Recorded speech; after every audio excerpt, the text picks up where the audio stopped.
The chamber is open and full of whispers. Before we dive in, check the link in the description if you want exclusive Timelines members-only videos you won't find on YouTube, all on our Patreon. There is a particular quality to the silence of a public library in summer, in a town that has no reason to be famous. It is the silence of boredom, of waiting, of children who would rather be anywhere else, and adults who have long since stopped noticing them. The Crawley branch of West Sussex County Council's Public Library Service is not a magical place. Nothing about it suggests the extraordinary. The carpet is institutional beige, the reference section smells faintly of mildew, the children's corner has a floor puzzle with 2 pieces missing. The librarian, a broad-shouldered woman named Mrs. Cartwright, has the manner of someone who has survived many things and learned to ask fewer questions because of it. She checks out the books. She does not ask where the parents are. Harry Potter has been coming here for 3 weeks. He comes because it is free, it is cool in summer, and Mrs. Cartwright does not look at him the way the Dursleys' neighbors do. That specific look, the one that carries pity and the decision not to act on it. He comes because it is quiet in a way that Privet Drive never is, and because no one in this building has any particular interest in him, and because that, at 5 years old, is the closest thing he has to peace. He sits with a picture book he is not reading and performs the arithmetic of the exit routes. Hermione Granger has been coming here for 2 weeks. She comes because it is the only place within a half-mile radius that has anything worth reading. She comes because the children at the park near her parents' practice made it clear, in the blunt, diplomatic language of 5-year-olds, that her vocabulary was unwelcome. She comes because the books do not have opinions about how she speaks, or how much she knows, or whether it is annoying that she knows it. She is 2 rows over from Harry. She is reading a book on ancient Rome that is technically for adults. She is on page 47. They do not meet dramatically. They occupy the same space. They become, over 3 visits, aware of each other in the peripheral way of 2 people who have made the same unspoken agreement about quiet. It is on the Thursday of the 3rd week that the boys come in. Dudley Dursley does not need a reason. He has a cousin in the building, which is sufficient cause. He leads 3 others through the library entrance with the specific energy of people who have no interest in what a library is for, and every interest in what it can be used for. The ritual is familiar. It has a beginning, a middle, and an end, and Harry knows all 3. He has already noted the exits. 3 doors. One requires passing through the group. One opens to a car park where there are currently no adults. He keeps his eyes on the page and calculates. 2 rows over, Hermione Granger looks up from ancient Rome. She feels something she has no word for. This is not empathy in any framework she's been taught, not the conscious recognition of another person's problem and a considered response to it. This arrives before thought. It is the sensation of a tuning fork struck by something she cannot see, vibrating at a frequency her body recognizes and her mind cannot name. She looks at the boy with the picture book. She sees the situation. She has time briefly to form the thought. I should do something. She does not decide to do anything. It simply happens. Both children's magic surges at the same moment. Individually, neither would have amounted to much. Harry's, alone, might have moved a shelf. Hermione's alone would have been precise, personal, a small and targeted thing, but they do not surge alone. Between them, embedded in the scar on Harry's forehead, a fragment of another soul radiates at its own frequency. A Horcrux does not intend anything. It simply exists, and its existence conducts. It bridges. It takes 2 separate waves and turns them into something neither child could have made without the other. The surges do not add together. They multiply. What leaves the library is not light, it is not sound. It does not have a name in Muggle physics or in magical physics because nothing has ever needed a name for it before. It is a shockwave in the frequency of magic itself, and it travels outward from Crawley in every direction at once, and it does not slow down. In the library, the card catalog opens. All 38 drawers, simultaneously slamming forward, disgorging index cards in a paper snow that fills the aisle and settles on the carpet and drifts over the reference shelves like something that meant to be a blizzard and arrived as an apology. The lights die in sequence. Each bulb pops cleanly as if something has moved along the ceiling and made a decision about each one individually. The boys run. They are 5 years old and their instincts are better than their reasoning, and their instincts say, uniformly, leave. They leave. Mrs. Cartwright, in the back office, grips her desk with both hands. She will describe this later to several people as the air going wrong. She will not find a better description than that. She will eventually stop trying. 400 miles north-northeast, in the North Sea, the Azkaban fortress receives the shockwave 11 seconds after Crawley does. The enchantments woven into the foundation, not renewed in full for 30 years, 3 scheduled maintenance cycles deferred by a ministry that had other priorities, patched and repatched and patched again, until the patchwork was the only thing holding the original architecture in place, are not designed for this frequency. They are designed for external threats, for organized attacks, for the accumulated weight of 250 prisoners pressing outward over years. They are not designed for something that arrives from inside the frequency they are tuned to and simply replaces it. The stone fractures first, not all at once, in sequence, each crack appearing after the last, moving along the base of the outer wall as if something enormous and invisible is walking the perimeter and finding every weak point in turn. The gates, enchanted against any force short of ministry authorization, come off their moorings without resistance. Not blasted, not broken, simply released, as if the magic holding them closed has looked at what is arriving and decided the distinction between open and shut is no longer worth maintaining.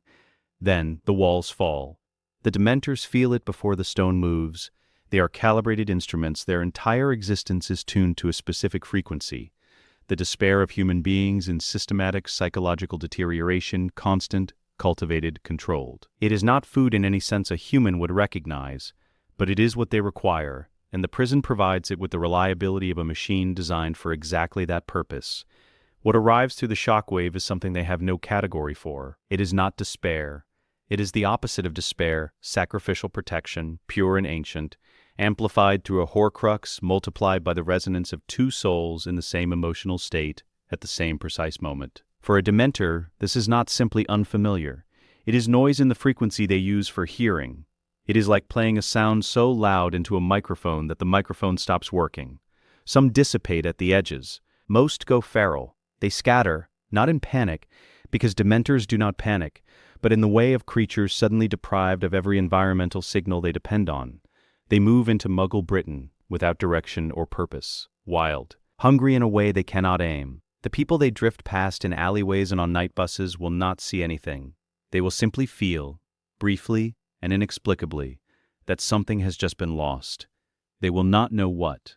Cell 11. 4 years into a sentence that was issued without trial for crimes committed by another man, Sirius Black is sitting with his back against the wall in the posture he has developed for survival. Still, internal, holding the one thing the Dementors cannot take, because it is not a feeling, but a fact.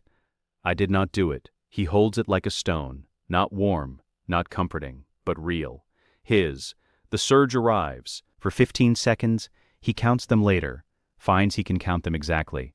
Because in those 15 seconds every room of his mind is open and lit, and he is, completely and without qualification, himself again. He feels something he has not felt in 4 years. Not happiness, not hope, something older than both, something that says, you are not forgotten. He does not know what it is. He knows what it feels like. It feels like James. It feels like Lily. It feels like the specific quality of protection that was their particular gift, the thing that made the Order trust them and dark wizards fear them and Harry survive the unsurvivable. It feels like something alive. Then the walls begin to fall, and Sirius Black transforms, and Padfoot lands on stone that is already moving, and he runs. In the headmaster's office at Hogwarts, every instrument on the shelf nearest the window begins to spin. McGonagall is mid-sentence about examination arrangements. She stops when she hears the sound, not an alarm, not a warning, but the sound of precision instruments operating so far beyond their designed range that the precision becomes violence. 2 of them melt. The third spins without stopping, silently, and then stops. Dumbledore looks at the empty shelf space where the instruments were. Albus, McGonagall says. Something unprecedented, he says, has just occurred. He does not elaborate. He will spend the next 3 months attempting to determine what. He will not understand it in that time. He will file this, privately, under the category of things he has encountered exactly once, and expects to encounter again. He is correct. He is also, as he will be in many things regarding these 2 children, approximately 1 revelation behind where he needs to be. In the Department of Magical Catastrophes, 17 monitoring stations register the same event at 17 slightly different times, which is accurate. The shockwave passed through each station at slightly different moments, which is not how any event on record has ever behaved.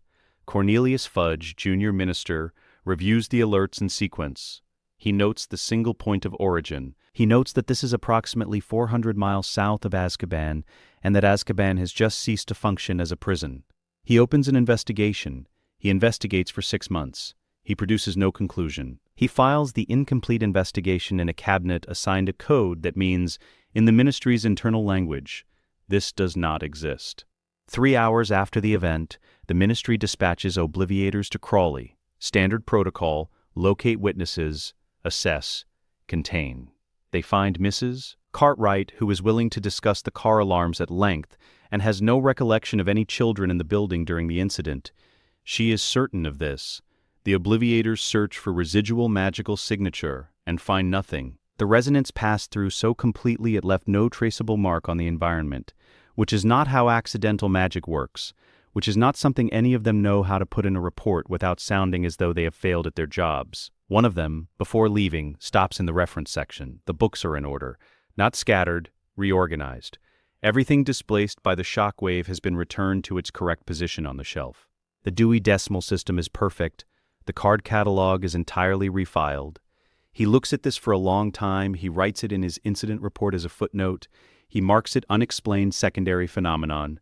Neither he nor his supervisor ever mentions it to anyone. On the floor of the children's corner, in the dust near the window, are 2 sets of small footprints, one larger, one smaller, both pointing toward the rear exit, together.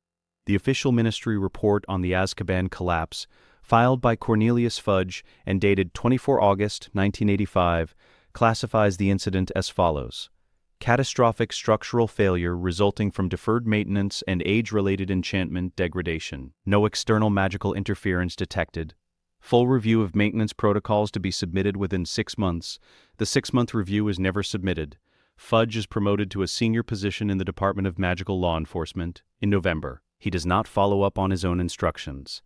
The 70-page internal investigation file, incident reports, testimony transcripts, 17 monitoring station readings, and 1 obliviator's footnote about a reorganized reference section is assigned a classification code and placed in the archive sub-basement B of the Department of Magical Catastrophes. It will remain there untouched for 10 years, until 2 13-year-olds submit a Freedom of Magical Information request citing the exact file number. They know the file number because Sirius Black wrote it on a piece of paper and gave it to them when they were 8. He has known where the ministry buries things since before the ministry knew he existed. The walls of Azkaban fall on a Thursday.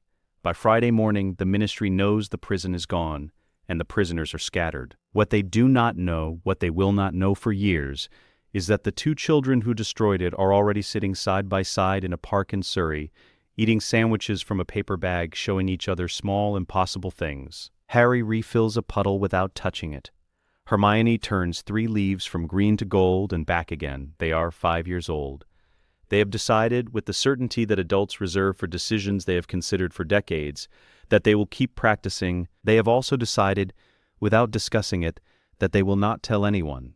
They are 5 years old. They are already thinking 3 moves ahead. The North Sea in August does not apologize for itself. It is cold even in summer, cold in the specific way of deep water that holds the memory of ice that has not been warm in any meaningful sense since before recorded history decided to start recording. The shore of the Azkaban island is not hospitable. It is gray stone and gray water and gray sky, and above the gray stone, at the top of a cliff that the fortress used to occupy with authority, there is smoke rising from 4 different locations in a gray that is slightly darker than the rest. Below the smoke, on the shingle, scattered along 300 meters of unforgiving beach, are 243 former prisoners of the wizarding world. They are wearing robes that have not been changed in years. They are blinking at a sky that is suddenly and without warning the size of the actual sky and not the size of a window.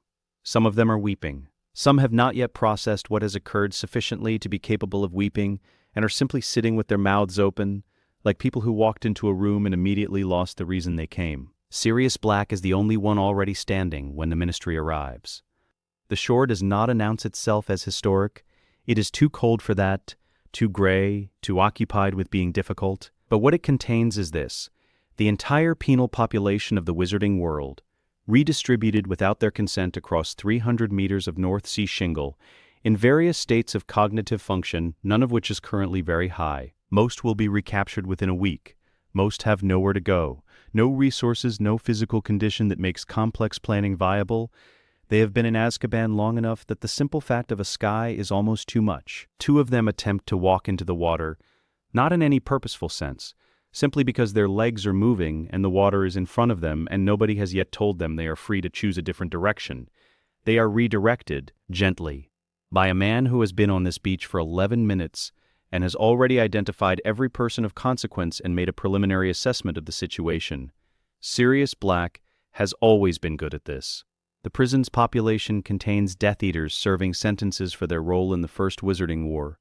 It contains ordinary criminals of varying severity, the breadth of Wizarding Britain's penal range: fraud, assault, theft, illegal magical practices. One case involving a black market blast-ended scroot breeding operation that had been generating complaints from 3 neighboring counties. They are, collectively, in no condition for coordinated anything. Some sit in small clusters, not speaking. Some have crawled to the waterline and are simply placing their hands in the cold shingle, feeling the weight and texture of something real after years of stone walls. A handful are attempting, with limited success, to perform basic magic. Their wands were confiscated on intake and most of them are wandless, which layers an additional practical problem onto the already substantial problem of being a person who was in Azkaban 4 minutes ago and is now on a beach. Sirius assesses them all in under 5 minutes. He notes the ones with ORR training who might remember procedure once the shock clears.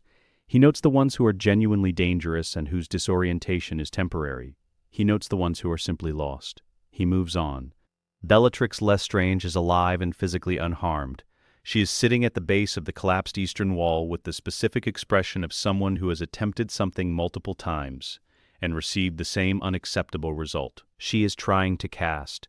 She has been trying for 11 minutes. The magic does not respond above the level of a first-year warming charm.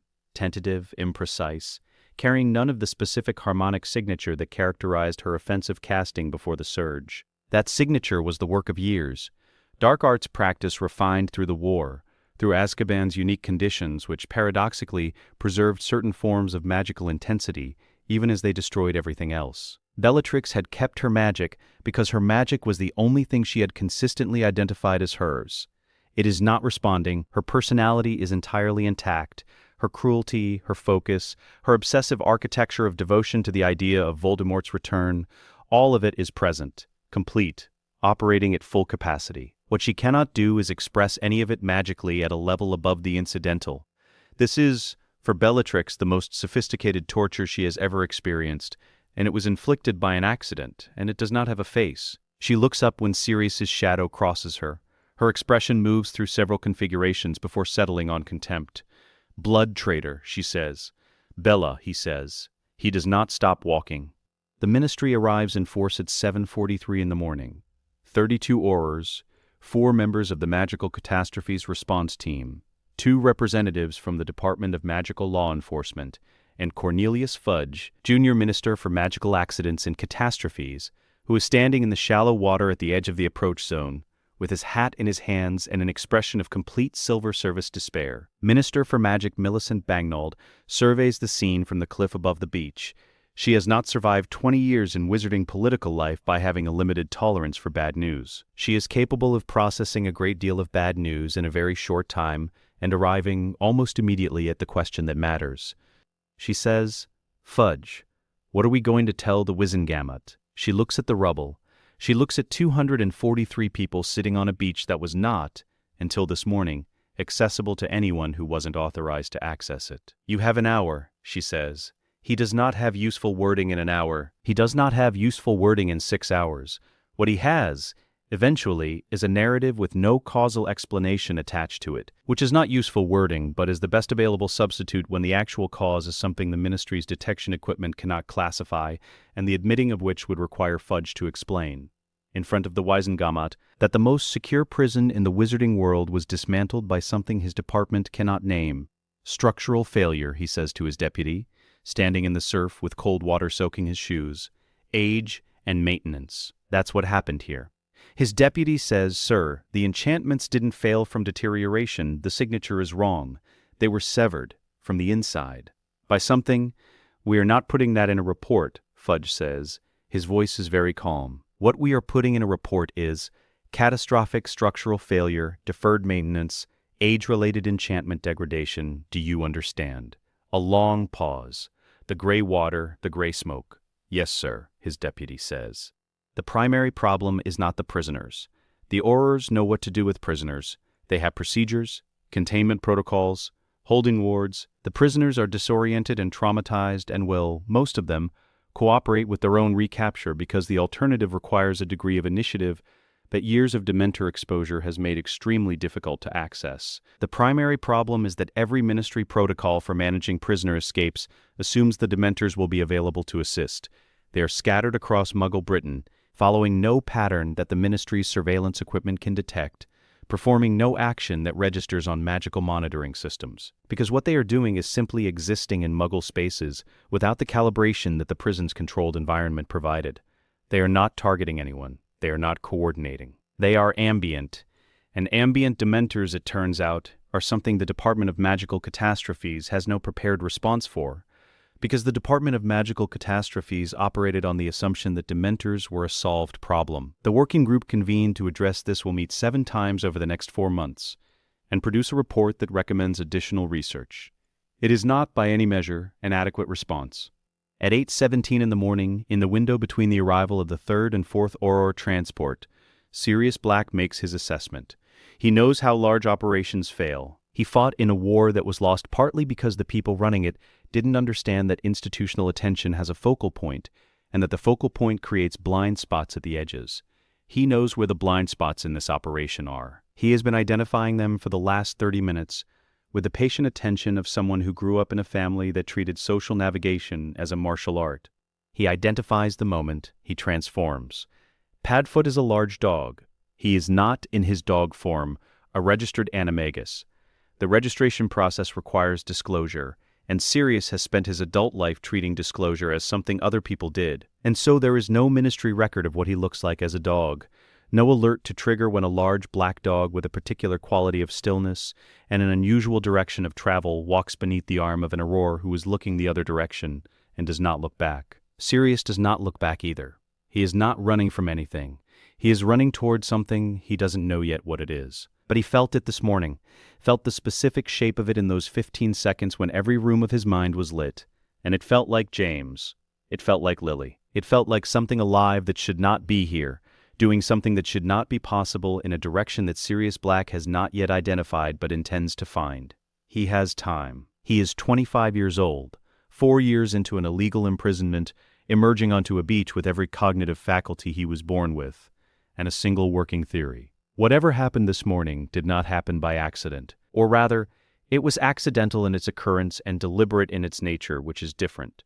Something with intention caused this, even if the intention was not this. He will. He walks north until the beach becomes a road, and becomes a town, and becomes ordinary, and then he keeps walking, because ordinary is where you hide when you have nowhere to go, and Sirius Black has always known how to disappear into a country that isn't looking for a dog. The official ministry report, filed by Cornelius Fudge under classification code 77 Theta, dated the 24th of August 1985, reads catastrophic structural failure resulting from deferred maintenance and age-related enchantment degradation. No external magical interference detected. The investigation is never completed. The file is sealed. It joins 70 pages of incident reports, testimony transcripts, monitoring station readings, and one Auror's handwritten note about the absence of any Dementors at the eastern perimeter at the time of collapse, something that should have been impossible, and which the Auror cannot explain, and which nobody asks him to explain, in the archive sub-basement B of the Department of Magical Catastrophes, where it will remain for the next 10 years, undisturbed. By everyone except the person who put it there, who knows exactly what it contains. Who knows where sensitive files go when someone needs them not to be found, and who will, at the appropriate moment, write the classification number on a piece of paper and hand it to 2 children he has not yet met. He has already decided he will meet them. He doesn't know their names yet. He knows what he felt. That is sufficient. Britain's most secure prison is rubble. Its prisoners are scattered. Its guards are wild. Its ministry is writing fiction. And in Surrey, 2 5-year-old children go home for dinner. Harry eats the smaller portion that has been set out and performs 3 acts of magic in the kitchen without being noticed. refilling the water glass, reshelving a book that has been left on the counter, adjusting the window latch that has been sticking since June. He and Hermione have decided to keep practicing. They have made this decision with the certainty that adults reserve for choices they have spent years considering. They are 5. They have spent approximately 3 hours considering it. They are already thinking 3 moves ahead. The years between 5 and 11 are for most children the years in which the world explains itself. You learn in these years what things are called. You learn the administrative rules, not the interesting ones, but the ones that govern permission and consequence, and the reasons why the distinction between the two is supposed to matter. You learn that the world has categories. You learn that the categories mostly hold. Harry and Hermione do not learn this, or rather, they learn it the way cartographers learn the shape of a territory they intend to navigate, rather than the shape of a territory they intend to obey. They are not rebellious children. This is important to understand about them. Rebellion implies a recognized authority that one has chosen to resist. Harry and Hermione do not recognize most of the authorities they are nominally subject to as authorities in any meaningful sense. They are polite, they are thorough, they are careful. And they spend 6 years building a set of capabilities that have no precedent in recorded magical history in the spaces between meals and schoolwork and the ordinary texture of ordinary lives, without anyone noticing. This is perhaps the most significant thing about them. They are not hiding. They are simply quiet, and no one looks at quiet children. It begins 2 months after the library. Harry is alone in the smallest bedroom at number 4 Privet Drive. He drops a glass and it breaks. 4 clean pieces across the linoleum. He looks at it. Standard accidental magic, in this moment, would reassemble it in the way that accidental magic does everything, imprecisely, with the urgency of something responding to an emotional state rather than a considered intention. Harry does not respond with urgency. He considers. He has been thinking about Hermione's approach to problems, the way she builds from observed principles outward, adding nothing she hasn't verified, removing nothing she hasn't disproven. He applies this now, not to wanting the glass to be whole, not to fearing the consequences of a broken glass found on the floor by Aunt Petunia. He thinks about the glass being whole the way she would think about a mathematics problem, clearly, methodically, with the attention of someone who already knows what the answer should look like and is working backward to find a path. Every shard moves to exactly where it should be. The crack seals. The glass is whole. Not approximately whole, not whole in the way that accidental magic produces, close enough to be usable, slightly wrong if you hold it to the light. Perfect. He calls Hermione that afternoon. They have arranged a signal with a neighboring child's window. 3 taps, which means come when you can. She comes. She watches him do it again, deliberately, with the detached attentiveness of a scientist observing a controlled test. Then she tries it with a dropped pencil. It works. She produces a notebook from her bag. The notebook is 7-year-old handwriting on a fresh cover, and it says, "Things that are different about us." She writes the date, she writes what happened, she writes a preliminary hypothesis. She underlines it once. This is how it begins. Over the following months, they teach each other the things school does not. Hermione teaches Harry to read properly, not the decoding process he can already manage, but reading as an analytical act, how to sit with a paragraph until you understand not just what it says, but why it says it the way it does, what the writer is assuming the reader will not question, why they are making that assumption. Harry teaches her something school cannot, and her parents, for all their care, do not have the framework to provide: how to read a room, how to observe the gap between what a person says and what their face and hands and posture are saying simultaneously, how to know within 60 seconds of entering a conversation what the other person actually wants from it. These are not symmetrical skills. They are complementary ones. She gives him rigor. He gives her instinct. Together they produce something the adults around them have no frame for. 2 children who are very quiet and very observant and who miss between them almost nothing. Harry's life at number 4 does not significantly improve in material terms during these years. What changes is its texture. He no longer experiences the Dursleys' cruelty as something that happens to him. He experiences it as information. Vernon Dursley's anger runs in precise cycles, tension accumulating over 11 to 14 days, requiring a detonation event, followed by a calm of 2 to 4 days that Harry has learned to use with the efficiency of a person who understands that resource windows close. Dudley's social dynamics at school determine his afternoon behavior, which determines whether Harry is required in the kitchen or can retreat to the library. Petunia's seasonal anxieties are keyed to the expectations of the neighbors and create windows of relative safety that repeat with minor variation every 8 to 12 weeks. By age 9, Harry moves through the household like a variable the Dursleys have simply stopped accounting for, because accounting for him has stopped producing results they find satisfying. He has made himself, through patient and deliberate attention, functionally invisible to the machinery of the household's cruelty. He is not untouched by it. He is not a child who has transcended suffering. He has simply decided that the environment is a constraint to be managed, rather than an experience to be survived, and this decision, quiet, private, made without fanfare at around age 7, has changed the texture of every day since. Hermione's ability to sense Harry's emotional state grows. At 5, it was proximity dependent. She had to be within a few hundred feet before the signal arrived. By 8, the range has extended to across town. She can be at the library and feel a shift in his register before she has any logical reason to know anything has changed. By 10, the range is broader still, and the signal is more precise, arriving not as a vague impression but as the specific sensation of something requiring attention. Like a phone vibrating in a pocket. You cannot choose not to feel it. She describes it in the notebook as the knowing. Where she receives emotion, he tends to receive intention.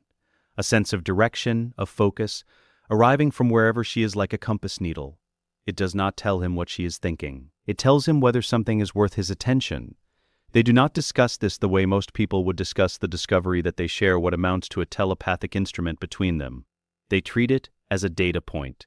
They add it to the notebook. They experiment with the deliberateness of researchers who have found a new instrument and are establishing its specifications before they depend on it. By age 10, there are 23 pages of empirical documentation on the mechanics of a phenomenon the entire magical world does not yet know exists.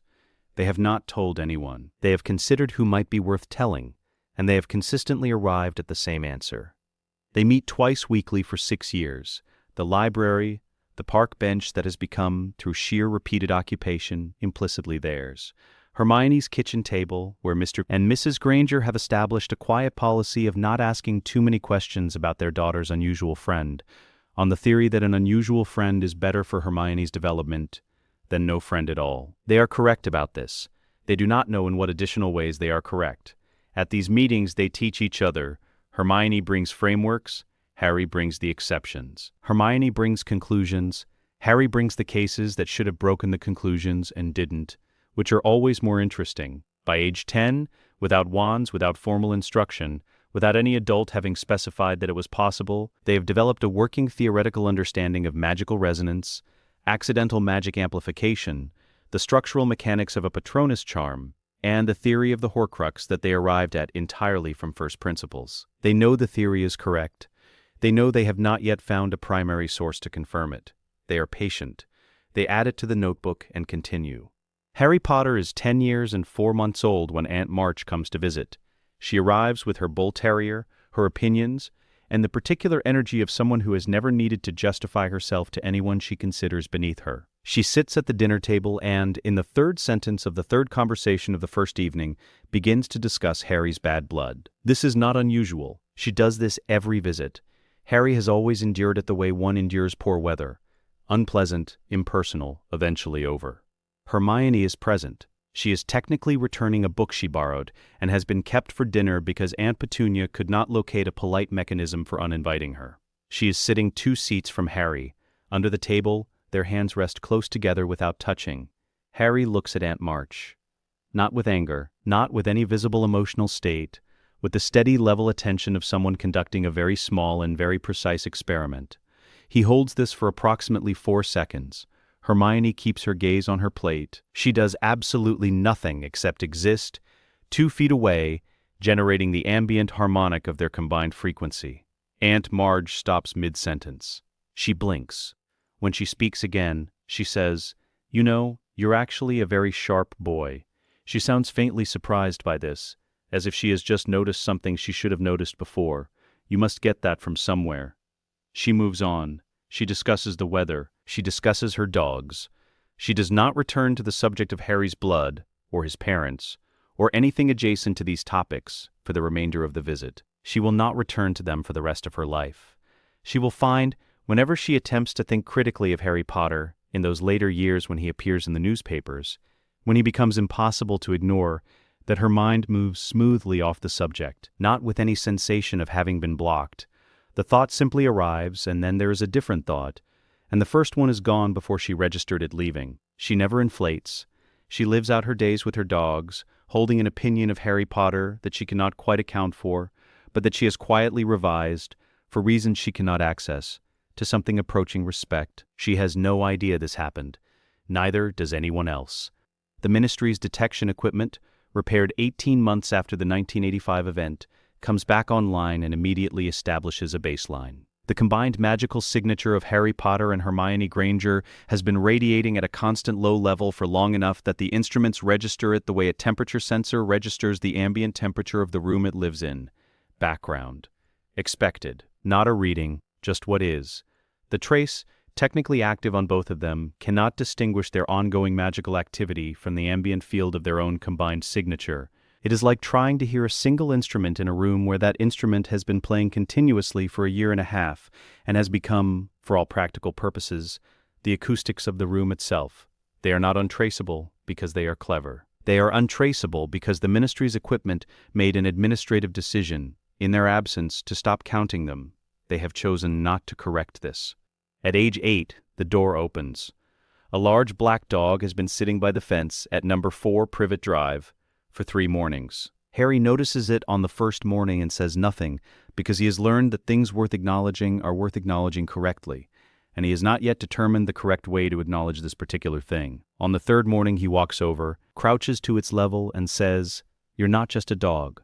What follows will be for Sirius Black, who came to Privet Drive expecting to rescue a child and arrived to find something else entirely, the most disorienting conversation of his life. And he was in Azkaban for 4 years. He knows what disorienting is. This is different. Sirius Black has been a stray dog in Muggle Britain for 3 years. He has slept in Muggle parks, eaten Muggle scraps, and been patted on the head by a surprising number of children, none of whom were Harry Potter. He has tracked leads across 4 counties and 3 false starts. He has spent 3 years refining what passes in his condition for a plan. The plan is this. Find Harry, assess the situation, take action as required. It is a simple plan. It rests on a simple assumption that the situation will require action, that he will find a child who needs saving, a traumatized, hollow-eyed boy being systematically unmade by the most aggressively ordinary family in Surrey, and that the act of Sirius Black arriving will constitute, in some meaningful sense, a rescue. He finds Harry on a Tuesday morning, number 4, Privet Drive, the fence, thin September sunlight, a book in his lap held open with the deliberate ease of someone who has been reading for hours and intends to read for several more, and an expression on his face that Sirius Black, who has spent his adult life observing human beings in conditions ranging from comfortable to catastrophic, has never once seen on the face of an 8-year-old child. It is not contentment. It is not boredom. It is not the vague ambient receptiveness of a child occupying time. It is settled concentration, the expression of a person who is doing precisely what they intend to be doing and has considered and dismissed the alternatives. Sirius is disoriented by this before he transforms. He is more disoriented after. He has been watching the household for a week from a distance, conducting the preliminary assessment that his Aurora training made instinctive and his years of enforced patience have refined into something approaching an art form. The Dursleys are exactly as awful as he was told. Vernon, loud, territorial, governed by the opinion of neighbors he has never spoken to honestly in his life. Petunia, watchful, resentful, conducting a permanent silent war against anything that might mark her household as unusual. Dudley, his parents, simplified. But Harry? Harry moves through this household in a way Sirius was not expecting. There is no flinching, no hypervigilance of the kind that marks a child who lives in anticipatory fear of the next blow. He moves with deliberate efficiency, like someone who has analyzed an environment and determined the optimal route through it, and is now simply executing. It is not the behavior of a child who is suffering a hostile location. It is the behavior of someone who has assessed one. On the 3rd morning, Sirius transforms in the alley beside the fence. Harry stands, puts his book under his arm, and turns around. He looks at the gaunt man in the filthy robes for exactly 10 seconds. The expression does not change. It is not fear. It is not recognition. It is evaluation, patient, thorough, arriving at a conclusion before it announces itself. You're not just a dog, Harry says. You haven't been any of the times I've seen you. Sirius says, you knew. Since Tuesday, Harry says. You're magical. The dog form has the wrong quality, too deliberate. Dogs don't choose where to sit the way you do. Sirius has nothing to say to this that does not sound in retrospect like an adult being assessed by a child and finding the assessment accurate. He says, I'm Sirius Black. I'm your godfather. I know, Harry says. Come around to the bench. This wall has a clear sight line from the kitchen. They sit in full view of the front window because Harry has already made a brief structural analysis and determined that full visibility is safer than the illusion of concealment in a household where suspicion is the primary currency. Sirius notes this without commenting on it. He is already beginning, in the back of his mind, to revise the shape of what he is doing here. He tells his story. He has told it, or rehearsed telling it, hundreds of times in the 3 years since Azkaban, told it to himself, in the cold and the dark, as a way of maintaining the factual architecture of who he is. James, Lily, Peter, the betrayal, the street, the 12 muggles and 1 severed finger, and the laughing that was not laughing but the sound a person makes when their entire world ends at once, and they have no other mechanism for the sound. 4 years in Azkaban, the collapse, the shore, the decision. He watches Harry's face throughout. Harry's face does not display grief. It does not display shock or the relief of a child who has just discovered he is not as alone as he thought. It displays the focused working attention of someone receiving information and filing it. Accurately, quickly, in the correct order. When Sirius finishes, Harry is quiet for a moment. Sirius Black, he says, in the tone of someone confirming entries in a ledger. My godfather, 4 years in Azkaban without trial. You escaped when the prison collapsed. He pauses. I know about the collapse. How? Sirius says. Harry says, we caused it. There is a particular kind of silence that a statement produces when it is too large for its context. This is one of those silences. Sirius sits in it for several seconds. He has survived Azkaban through the rigorous application of factual certainty to the mechanics of his own mind. He applies this now. He considers what the child in front of him has just said, and he considers the implication of the child saying it without apparent awareness that it requires any particular preparation. And he considers what it means that he is sitting on a garden bench on a residential street in Surrey and recalibrating his understanding of the last 3 years of his life. You caused it, he says. We, Harry says. Me and Hermione. It was accidental. We've been trying to understand the mechanics since. He reaches into his jacket and produces a piece of paper folded to quarters. It is a working diagram, hand-drawn, heavily annotated, 2 different handwriting styles visible, one precise and architectural, one slightly faster, less formal, equally exact. This is our current best model. We haven't been able to confirm the Horcrux amplification element from first principles. We need someone with Auror training who knew my parents. Sirius looks at the diagram. He looks at Harry. He looks at the diagram again. For the first hour he tries to provide. This is what he came for. Information, context, the warmth of someone who knew James and Lily, who can give Harry the particular gift of being seen as someone's child rather than someone's legend. Harry accepts all of it with the attentive thoroughness of a student who is genuinely interested in the material. He asks careful follow-up questions. He listens to the answers. He is, Sirius thinks, the best listener he has encountered in his entire life. In the second hour, Harry begins asking different questions. How do blood wards work? Specifically, not the general principle, but the exact mechanism by which sacrificial protection translates into magical boundary architecture. What is the theoretical ceiling for wandless magic in a practitioner who has only ever performed wandless magic and has therefore never developed the wand dependency that most trained wizards carry as an invisible handicap? What did Auror training teach about Horcrux theory? And is there a primary source for the soul fragmentation process that doesn't require access to the Hogwarts restricted section? These are not the questions of a child seeking comfort. They are the questions of a researcher who has just acquired a primary source and intends to use the access efficiently. Sirius, who arrived at number 4 Privet Drive with a rehearsed rescue, realizes somewhere in the middle of the third question that the rescue has been moving in the wrong direction since approximately the moment he transformed.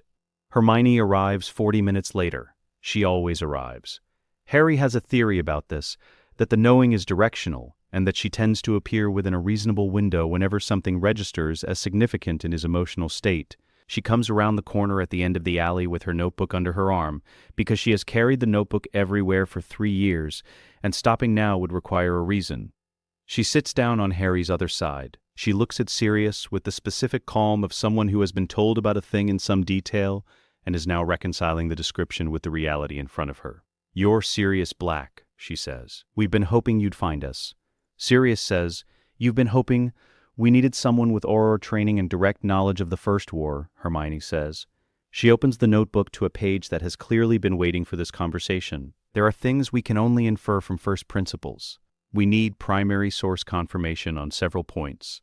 Sirius looks at Harry. Harry offers the ghost of a shrug that communicates with the efficiency of someone who has been communicating in partial gestures for 3 years that this is accurate, and there is nothing useful to add to it. "How old are you?" Sirius says. 8, Hermione says, but that's not relevant. He begins meeting them weekly.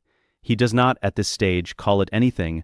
They will give it a name later, retroactively, the Grey Training, but in these early months, it is simply what happens on Tuesday and Friday afternoons, when Sirius Black sits on a park bench with 2 8-year-olds and attempts to give them everything an Auror career. A lost war and 4 years of Azkaban have taught him about the mechanics of power and how it is actually used. He gives them Auror theory, operational tradecraft, the political history of the First Wizarding War from the inside, including the errors that lost it, Blood Ward mechanics, animagus theory, the architecture of the Wizengamot and how it is navigated by people who know what they are doing, and how it is exploited by people who know what everyone else is doing. In return, they give him the notebook. He reads all 23 pages, in one sitting in silence, which is not how Sirius Black does most things.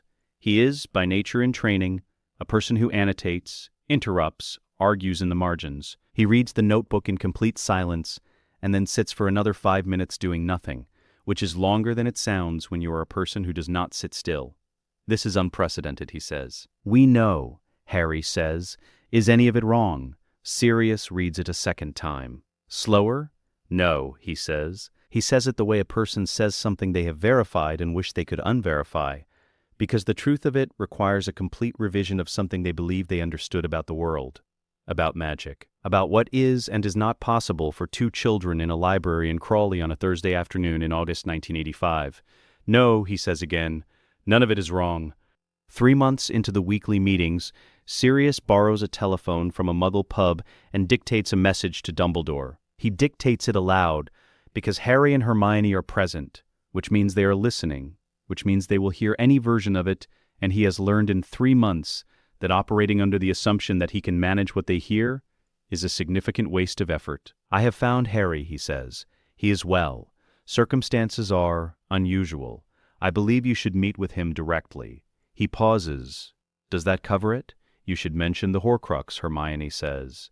"He's 8, almost 9, Harry says. That, Sirius says, is not the part that makes it better.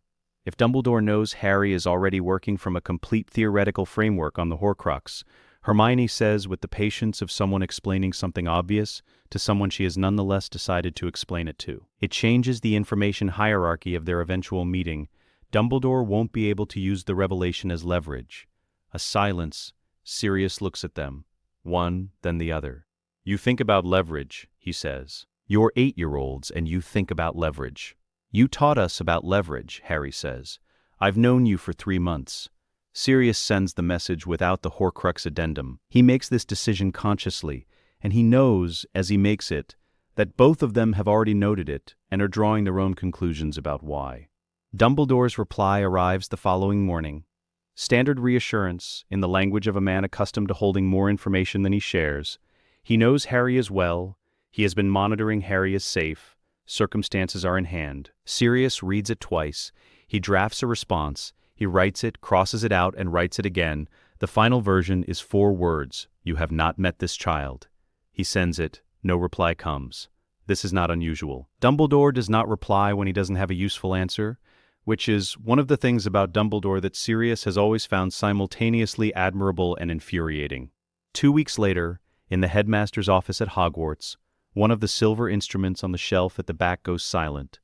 It is the instrument tuned to Harry's emotional distress frequency, the one built specifically to alert if Harry is suffering or in danger, the one that has been producing a faint continuous signal since November 1981, and which Dumbledore has been, by his own private accounting, deeply grateful for and deeply ashamed of in approximately equal measure. It is not damaged. McGonagall confirms this when she notices during routine office checks and brings it to his attention. Dumbledore examines it carefully. It responds to his own emotional state when he adjusts the tuning. The instrument is working perfectly. It is simply that the source it is calibrated to receive is no longer producing the signal it was built for. Harry's distress signal has stopped, McGonagall says. Has something happened to him? Dumbledore considers the question for a moment. He looks at the instrument. He thinks about the 4 words Sirius sent him. No, he says. Something has happened to the distress. He puts the instrument back on the shelf. He does not dismantle it for the next 3 years. Every time he enters the office, he looks at it. Every time it is silent. The years pass. The notebook fills. The skills consolidate. The weekly meetings continue. And what Sirius Black brings to them shifts, gradually from instruction to something more like consultation. The difference being that consultation implies he is no longer the person in the room who knows the most about what they are building. And one morning in the summer of 1991, 2 11-year-olds receive letters from Hogwarts School of Witchcraft and Wizardry. They have anticipated this. They have prepared a response. They are not excited exactly. They are, in the way that they are most things, ready, which is a different condition entirely, and one that a school built to receive children who have never held a wand is not, in any of its centuries of architecture or accumulated tradition, prepared for.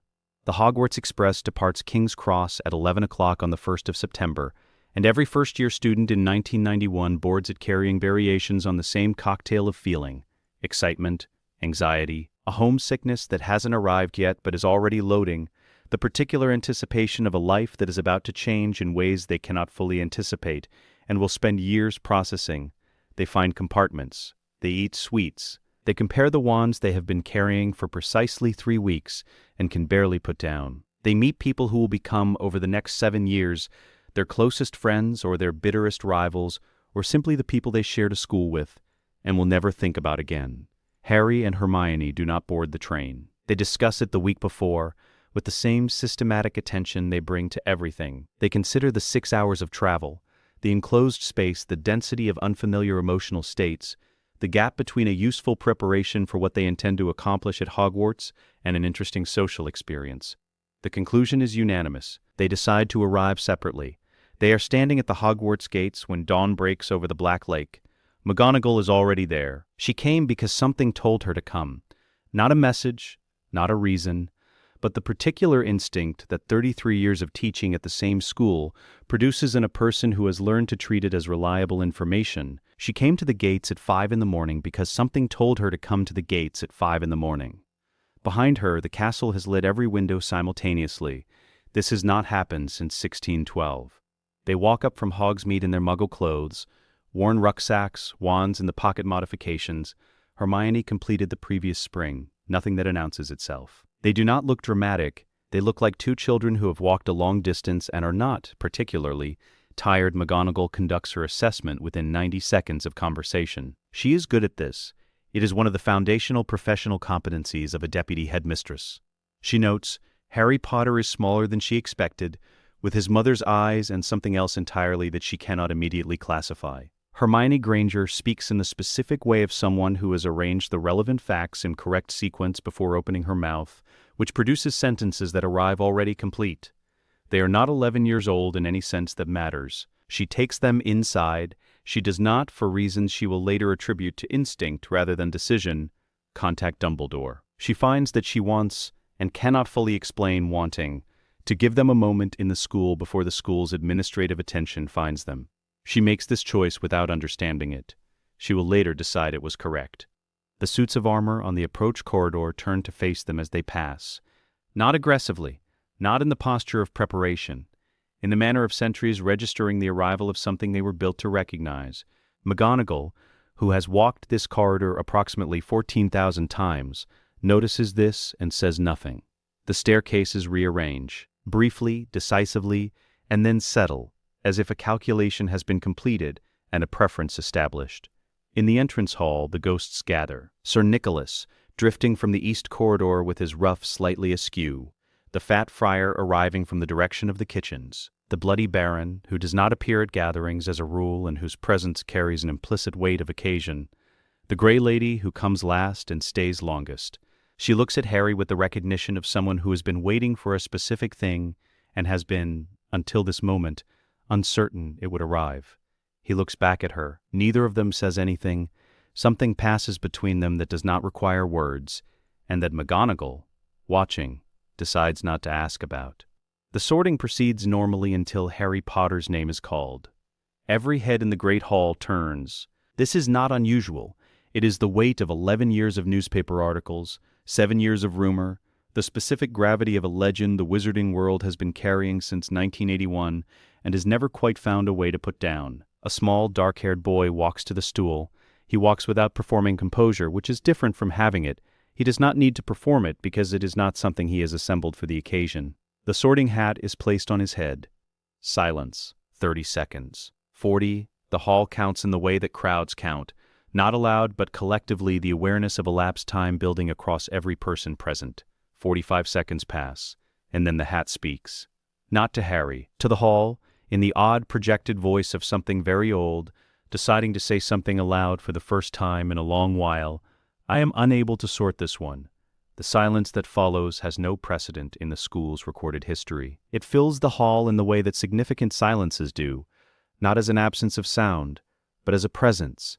The candles do not flicker. Nothing dramatic occurs. The silence simply sits there, being what it is. Hermione Granger's sorting takes 20 seconds. Then, I am unable to sort this one either. Dumbledore has known they were here since 3 in the morning. Not from a message, not from McGonagall. From the monitoring instrument on the office shelf, not the distress instrument, which has been silent for 3 years and which he has stopped expecting to speak, but the one tuned to Harry's presence, which registered their proximity at 3 in the morning and has been emitting a low, continuous tone since. He has spent the hours of the feast preparing his response, adjusting, not to what he expected. He did not expect this specifically, but to the general category of something that required adjustment. When the hat makes its second announcement, Dumbledore's expression does not change. His hand finds the armrest of his chair, his knuckles briefly go white, then he releases it. Deliberately, he was always expecting something he simply could not in all his preparation have specified what.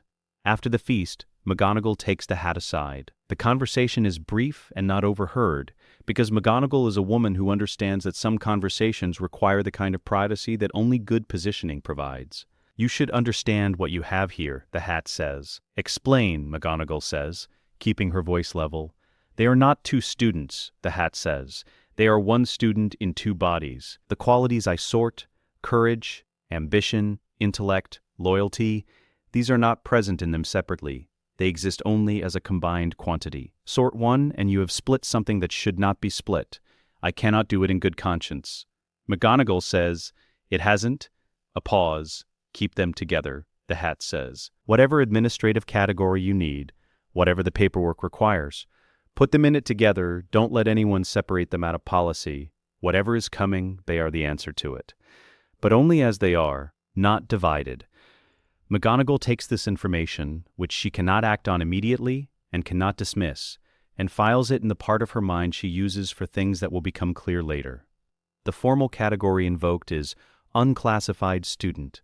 It is buried in the 3rd appendix of Hogwarts, a history, last used in 1612, applied in that instance to a student whose magical signature could not be assessed by any existing instrument, and who was eventually given a room in the Eastern Tower and left, largely to their own considerable devices. The rooms assigned to Harry and Hermione are in a section of the castle that does not formally belong to any house structure. They are technically available because no administrative body has ever thought to claim them. The castle routes them here without prompting. No door in the relevant corridor has remained locked for longer than it takes them to approach it. They do not discuss this. They move their things in. Hermione establishes a system for the shared study space in the adjoining room. Harry identifies the 3 optimal routes to the library. By the end of the first day, the castle has, in whatever way a castle makes decisions, decided about them. They attend classes. They are, in every class, unfailingly polite. In the first week, Hermione delivers 2 corrections. Once in Transfiguration, regarding an error in the theoretical framework, McGonagall's otherwise excellent lesson has built around a specific switching spell. Once in History of Magic, on a date that Binns has been citing incorrectly for, Hermione observes in her notes an estimated 2 decades. Both corrections are accurate, both are unarguable, both are delivered without a trace of condescension, which makes them, in the experience of everyone present, more unnerving than condescension would have been. They ask good questions, specific, careful questions, the kind that suggests the surrounding material has already been understood, and the question is about something adjacent, something beyond the lesson's stated edge. They never volunteer to demonstrate when demonstration is called for. They watch, instead. They are watching the castle, they are watching the students, they are watching the professors.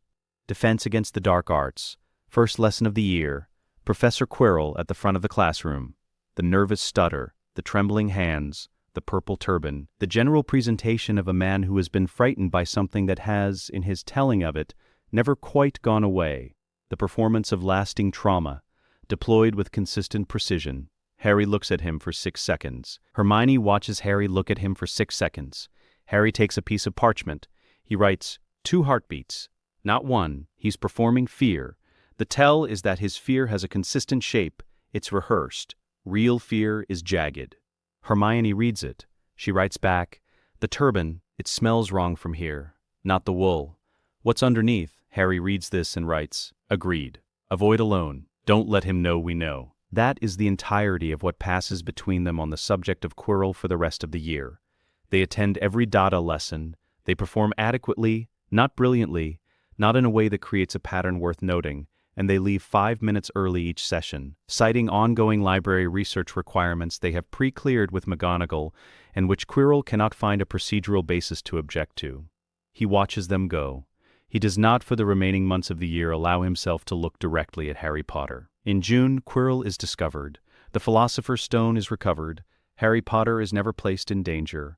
McGonagall, filing the incident report, notes that 2 first-year students submitted a written analysis to Headmaster Dumbledore in October, 4 months before the crisis, formally identifying Professor Quirrell as a person of active concern, citing behavioral observations that McGonagall cannot explain but equally cannot dismiss. The analysis is 7 pages.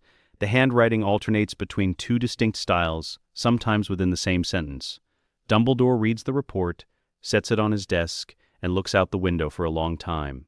He sent them here to learn, he thinks. He is beginning to understand the direction of the knowledge transfer. Ward 49 at St. Mungo's Hospital for Magical Maladies and Injuries is not a place most people visit voluntarily. It is the long-term residence ward, the ward for those whose magical damage has been assessed, in the dry and careful language of the hospital's classification protocols, as permanent and irreversible. The word permanent is doing a great deal of work in that phrase. It means, we have tried everything within our knowledge. It means, this is now a matter of maintenance rather than treatment. It means, the best available outcome is the prevention of further deterioration. And we have chosen not to say this aloud in front of the families, because saying it aloud has proven, in our experience, to be counterproductive. Alice Longbottom has been in Ward 49 for 11 years. Frank Longbottom has been in Ward 49 for 11 years. Their son Neville visits every second Sunday with his grandmother Augusta, who sits beside the beds and talks. She talks about Neville's marks and his ambitions, and the continued survival of Trevor the Toad, because she has decided, in the private ironclad way that Augusta Longbottom makes decisions, that the possibility of being heard is more important than the probability of not being answered. She talks because she refuses to perform despair in a room that has too much of it already. Alice gives Neville sweet wrappers. She collects them from her meal trays throughout the week and presses them into his hand when he visits, with a smile that does not quite reach her eyes. It is the most coherent act of communication she can produce. It has been, for 11 years, the most love she can offer. Harry and Hermione arrive on a Wednesday morning in November, carrying a notebook and a quietly formal letter of introduction from Professor McGonagall, and they ask to sit with the Longbottoms for the afternoon. They do not decide to do this because it is the right thing to do. They feel things. They are not constructed from methodology alone, but they have learned, over years of careful practice, to think about outcomes before they act on feeling. Acting on feeling without that preliminary calculation produces results that are less precise than they need to be. This is one of the things they have noticed about how most people operate, and they have noticed it without judgment and with the intention of not repeating it. The Longbottom restoration achieves several things simultaneously. It demonstrates gray magic's capabilities in a context where the demonstration cannot be suppressed. The hospital's documentation requirements are rigorous, the witnesses are medical professionals, and the records are time-stamped and legally admissible. It creates, in the Longbottoms themselves, two witnesses who have testimony, specific, first-hand, surviving testimony about the night of their torture, about who was in the room, about what was said and by whom, about the names of the people responsible, spoken aloud into their own uncompromised memory. It shifts the Wisengamot's balance of power by restoring two seats that have been occupied for 11 years by absence. They have identified this as the highest return application of their capabilities at this point in the political landscape.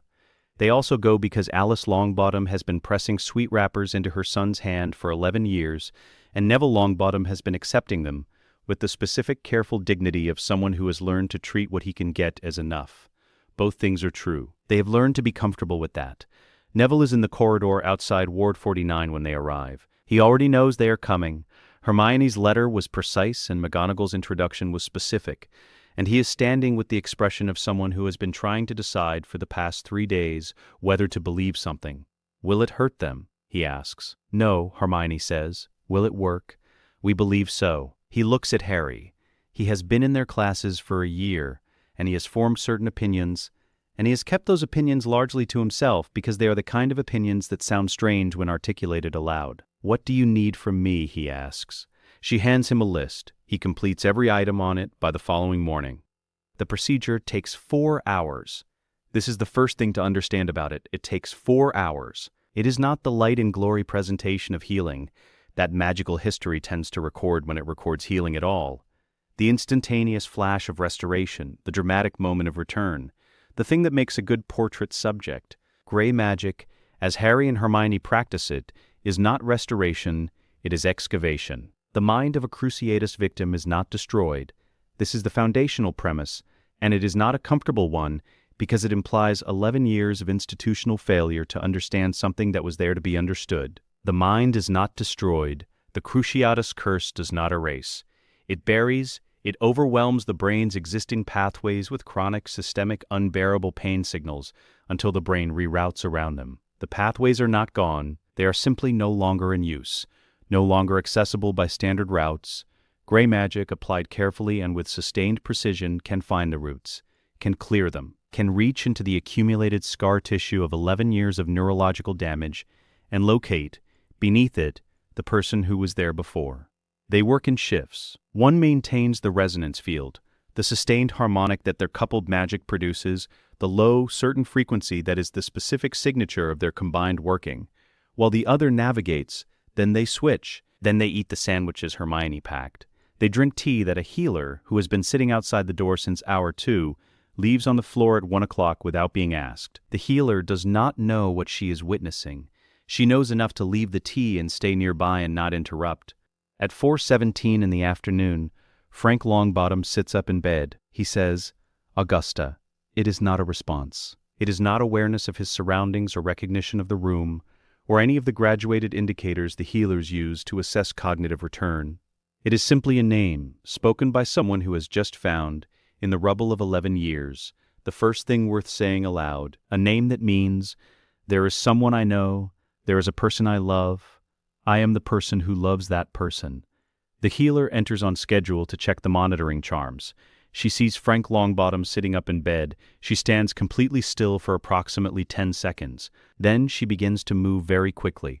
Alice's restoration takes 20 additional minutes. When it happens, she does not speak first. She reaches across the narrow gap between the two beds and finds Neville's hand, which has been in the same position for the last hour.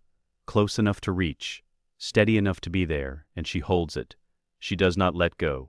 The news moves through the wizarding community with the specific velocity of something everyone simultaneously wants to disbelieve. The healer's documentation is thorough, time-stamped and signed by the chief healer, who has staked 30 years of professional reputation on the accuracy of his reports and is not in the habit of error. 3 independent review panels are convened in the following month. All 3 confirm the Cruciatus damage, classified as permanent and irreversible since 1981, has been reversed.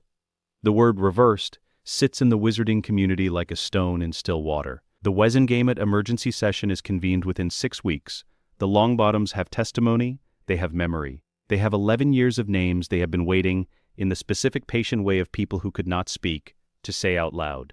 Lucius Malfoy has served on the Wizengamot for 6 years, following his father's seat, and he has been an effective political operator in the post-war period for 2 reasons. The first is money, which is the oldest reason. The second is information, the implicit ambient threat of knowing which Death Eater networks remain intact, which former allies are in which positions, and which secrets belong to which person. This is not power he deploys loudly. It does not need to be deployed loudly. It simply exists as a background condition shaping the temperature of every room he enters. He arrives at the emergency session prepared. 3 specialists in magical law, a challenge to the admissibility of recovered memories from Cruciatus victims. Built on established medical precedent, Cruciatus psychosis irreversibly corrupts memory architecture, making any recovered memories legally unreliable as testimony, regardless of the apparent quality of recovery. It is a good challenge. It is built on legitimate case law. It is the kind of argument that wins in chambers where no one in the room has a better counter-argument. He is not accounted for Harry Potter being in the room. Harry Potter is in the public gallery.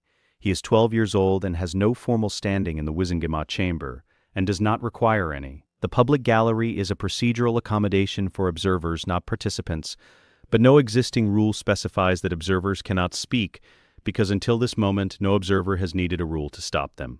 Lucius completes his challenge. The chamber considers. The murmur of consultation begins. Healer Smethwick's Magi scan documentation, submitted to this chamber yesterday, shows no evidence of chronic cruciatus patterning in either Longbottom's current brain activity, Harry says. He does not raise his voice. He does not stand. He simply speaks, in the carrying tone of someone who has spent 3 years learning how acoustics and authority interact, and the chamber goes quiet. Several heads turn. The precedent Mr. Malfoy cites predates the diagnostic methodology by 43 years, Harry continues. The premise of his challenge, that Cruciatus corruption is permanent and therefore any recovered memory is contaminated, has been empirically falsified by the recovery itself. The memories are not reconstructions from damaged architecture. They are originals restored to access. The architecture was repaired before the memories were reviewed. There is no contamination mechanism available. If Mr. Malfoy wishes to argue that Alice and Frank Longbottom are lying, Harry says, I would suggest he make that argument directly. To their faces. I believe they are both in the East Corridor. Lucius Malfoy's expression does not change. He has 40 years of practice in maintaining expressions under conditions considerably more extreme than a 12-year-old in a public gallery. His expression does not change. His posture does not change. He is, by every visible measure, composed. The child makes an interesting point, he says. The tone is even, measured. Harry says, it's not really a point, it's a correction. Lucius leaves the chamber with 2 ministry officials at his sides. Not escort, not arrest, but the polite formal accompaniment that the ministry reserves for people it wishes to observe moving through the building without creating an incident. His legal challenge has been dismissed. 3 of his Wizengamot allies have quietly revised their voting positions. The revision was not announced. It did not need to be. He passes through the ministry atrium. Harry and Hermione are at the security desk, apparently returning visitors' badges. Hermione is making a note in the notebook. Harry is watching Lucius. Lucius stops. He weighs this briefly, in the way that a man accustomed to assessing rooms assesses rooms.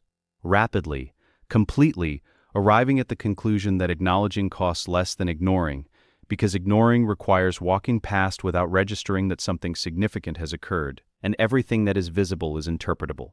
Mr. Potter, he says, I underestimated the depth of your preparation. Harry looks at him. Thank you for the feedback. A silence. I imagine we will speak again, Lucius says. I imagine so, Harry says. We're probably working on some of the same problems.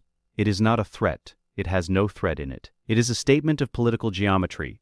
2 actors operating in the same landscape will inevitably encounter the same obstacles, and it is entirely provably accurate. It lands as a threat. Lucius Malfoy walks to the exit with the careful, controlled pace of a man who has decided he needs more information before determining his response. He has not been managed by a 12-year-old. He has simply chosen, at this specific juncture, not to engage further. These are completely different things. He tells himself this twice on the way home. neither time does it fully take. The Thestrals can see Dementors. This is not a widely known fact, in the way that most things about Thestrals are not widely known. They are visible only to those who have witnessed death, and most people who encounter one either do not realize what they are seeing or decide, quietly and without further examination, not to look directly at it. But the Thestrals can see Dementors, and since September they have been spending their nights in the innermost part of the Forbidden Forest, as far from the tree line as the terrain allows, pressed together in a mass of dark wings and angular bones that the Hogwarts groundskeeper who brings them meat regularly and does not discuss their existence with the student population describes to anyone who will listen as wrong. They don't huddle, he says. They're not huddle animals. They are huddling anyway. Something has been at the edge of the forest for months. The ancient protections woven into the forest's perimeter are managing it, but barely, and not without cost. The Acromantulae have retreated to the deepest parts, abandoning the network of paths they have occupied for decades. The centaur herd has been reading signs in the sky that they will not share with anyone who cannot read them independently. Professor Trelawney has canceled 2 divination lessons citing clouds of oppressive import, which she cannot specify further, and which everyone in the school has dismissed on the basis that Professor Trelawney always has clouds of oppressive import, and they rarely amount to anything. This time they amount to something. 3 feral Dementors have been patrolling the northeast perimeter of the Forbidden Forest in a pattern that has no recorded precedent in any behavioral profile the Ministry holds on file. They are not guarding anything, they are not hunting, they are not performing any function that a Dementor in its calibrated state was designed to perform. They are doing something that the Ministry's behavioral classification system has no category for. They are looking for their calibration. They are searching, in the way of creatures that have lost the environmental signal they depend on, for whatever used to tell them how to feed and when. They've been searching for 8 years. Whatever passes for patience in a Dementor has run out. Dumbledore reports the perimeter presence to the Ministry in October of 3rd year, which is the correct procedural action and produces the procedurally correct response.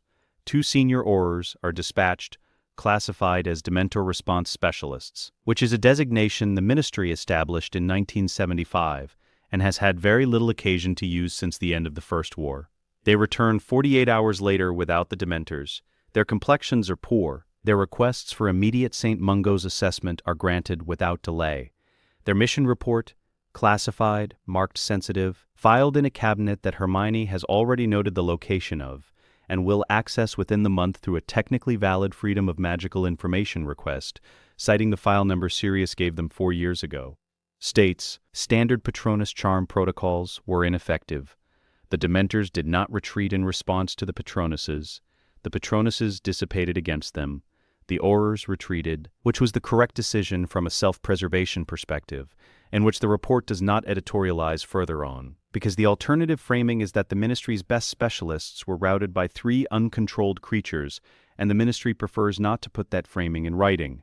Hermione reads the report. She annotates it, in the margins in 3 places. She shows it to Harry. He reads it. He reads the 3 annotations. He nods. Ron Weasley has been their friend since 2nd year, and this is not a thing either of them planned, because they do not plan friendships. They do not precisely work that way. It happened the way Ron happens, which is through the accumulated weight of proximity and shared meals, and the specific irreplaceable quality of a person who is brave enough to be honest with people who make honesty occasionally uncomfortable. He is funny in ways that are structural rather than performed. He reads a social situation in real time, with an intuitive accuracy that Harry privately considers the most underrated intelligence he has encountered. Ron walks into a room and he knows. He insists on coming, not because he believes they need protecting. He is under no misapprehension on that front. He insists because he has watched them for 2 years, and he has decided, with the clarity of someone who reads rooms the way other people read text, that whatever happens in the Forbidden Forest tonight is something he needs to see. Something that he will need to have seen in the future, in order to be the person the future will require. He does not explain this to them. They don't ask. They enter the Forbidden Forest at midnight. The route is Harry's. He has been mapping the interior since 1st year, using the Marauder's map that Sirius gave him at age 9 and has never once put down for longer than necessary. Hermione has cross-referenced every path against 3 secondary sources and identified 2 discrepancies in the castle grounds section that Harry has since corrected. Together, the map is the most accurate record of the forest's interior in existence. including the Ministry's own. The northeast perimeter. 20 minutes of walking through dark that thickens as they move. The cold arrives before they see anything. Not cold in the way of temperature dropping, cold in the way of absence, of the specific sensory negation that Dementors produce as a byproduct of their existence. The air doesn't cool, it empties. The warmth in the chest that ordinary people carry without noticing is simply no longer there, and the body registers the gap before the mind registers what caused it. Ron's breath shortens. He breathes through his mouth, which does not help, and he does not slow down because slowing down is not something he has decided to do. Harry and Hermione are affected differently. The chill arrives and then stops, blocked at the boundary of something that has no visible edge, the harmonic field their proximity generates, the specific frequency of their coupled magic creating a perimeter that the Dementor effect encounters and does not pass. They are not immune, they are contained, protected by something that exists only when they are together, that has no name in any magical taxonomy, that they have documented in 23 pages of careful empirical notes, and which still does not have a name because no name has yet been adequate. Ron watches the cold stop at the edge of the space between them. He says nothing. His face does something that he will spend the rest of the year trying to categorize. The three feral Dementors turn. They are larger than Azkaban's standard, which was already large enough. 8 years of feral feeding, ambient, unstructured, consuming whatever emotional warmth they could encounter in passing from muggles who would never know what drained them, has done something to their dimension. Filled them in a way that suggests biological function responding to unusual intake. It is wrong, the way that wrongness presents itself before the mind has finished articulating why. Wrong in the specific register of a thing that has grown in a direction things are not supposed to grow. They do not advance, they assess. Or whatever passes, in creatures without eyes that anyone has been able to locate, for assessment. Harry raises his wand. So does Hermione. In the canonical tradition of magical defense against Dementors, a Patronus is an individual production, a single silvery shape fueled by a specific happy memory, expressing the unique emotional signature of the caster. It takes years to master. It requires the specific kind of emotional access that Dementor exposure makes difficult to sustain. What Harry and Hermione produce is not that. When they cast together, their wands do not produce two separate Patronuses. They produce a resonance, a tonal field generated where their magical frequencies meet, that expands outward from the point between them and fills the clearing without boundary or shape. It is not light, it is not sound, it is present in the way that certainty is present, not as a sensation but as a fact, occupying space, undeniable, not happiness, not warmth, not the emotional warmth that Dementors feed on and Patronuses are built from, pure, cold, absolute certainty of survival. The Dementors try to feed. They always try. It is the only response they have. The feeding apparatus is ancient and it does not have a fallback position. It encounters something in its path and it attempts to consume it, and this has worked for as long as the species has existed, and so it tries. What it encounters in the resonance field is a frequency that its feeding apparatus was never built to process. Not unfamiliar food, not food at all, noise in the only channel it has, a signal so counter to the calibration of its biology that the apparatus itself cannot decide what to do with it. The Dementors do not explode. There is no drama in it. They come apart at the edges, slowly, in the way that smoke comes apart in a high wind, not with spectacle, not with violence, but with the quiet and inevitable progression of something that was always structurally temporary and has simply arrived at the conditions that reveal this.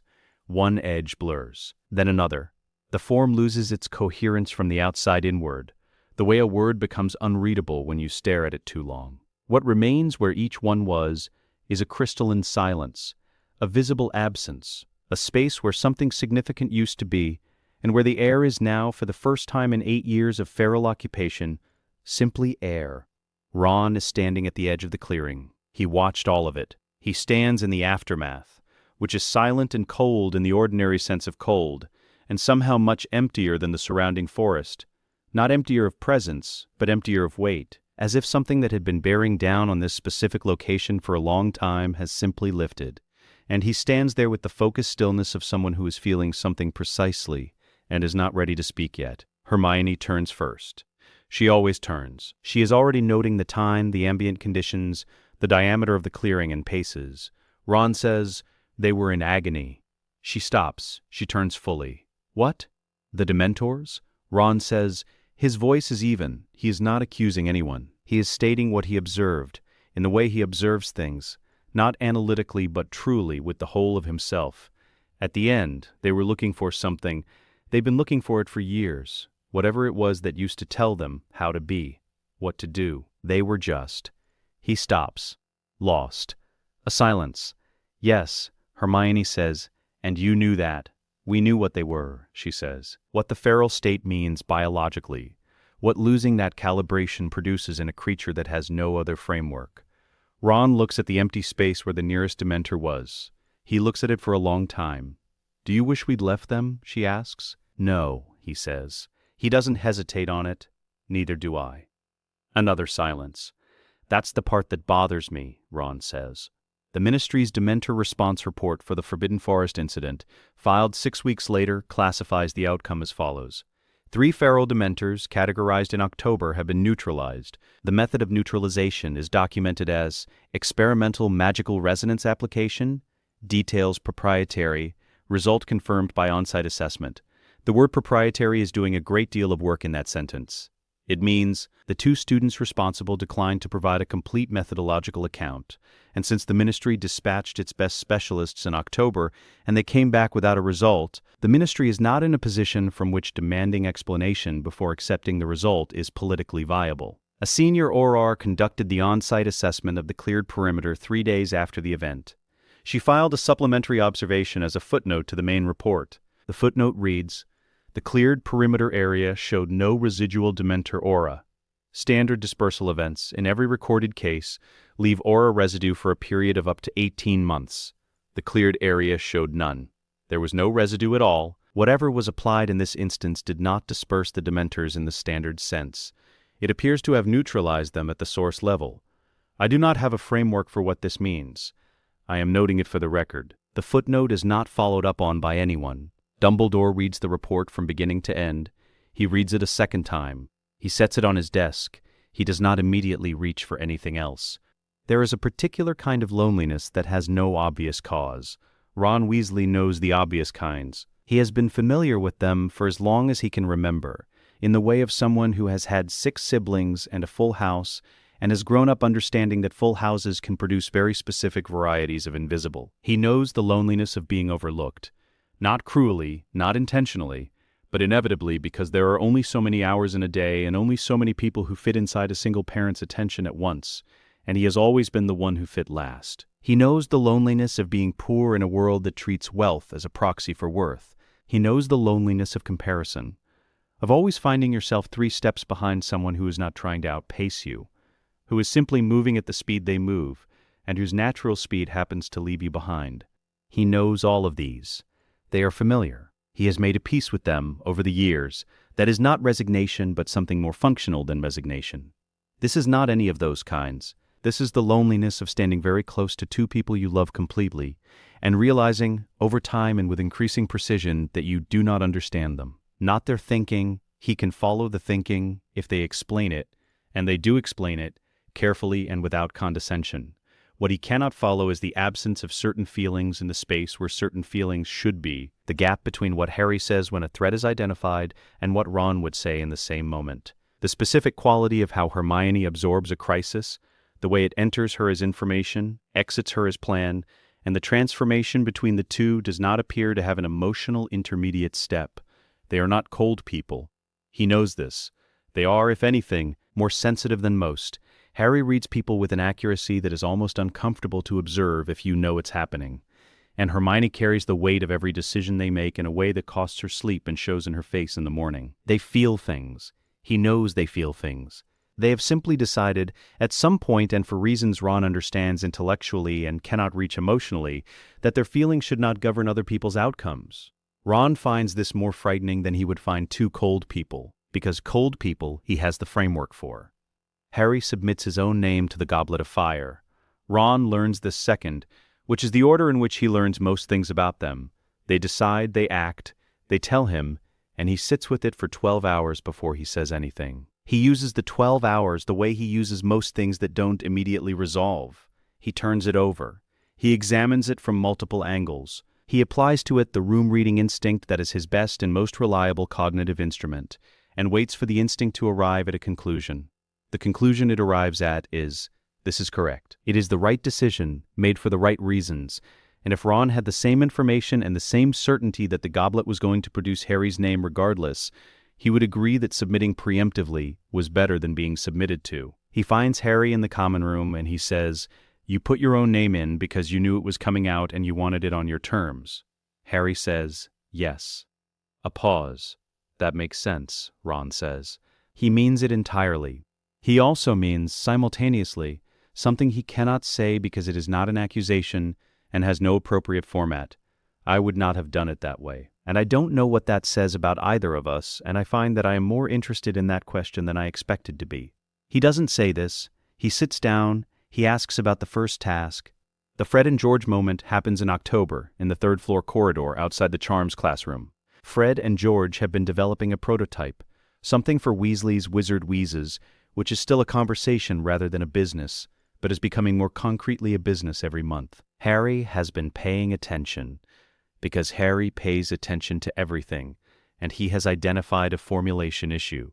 He sits Fred down. He presents it as a 3-point risk analysis, which is not how Fred Weasley has ever been spoken to by anyone 3 years his junior, but which is also not wrong. The blood pressure interaction with a specific ingredient, Harry explains, will cause prolonged nausea in approximately 12% of users with a common circulatory condition. Not dangerous, not life-threatening, but unpleasant and legally actionable and preventable if they adjust the formulation at this stage rather than after the product has been tested on a significant sample size.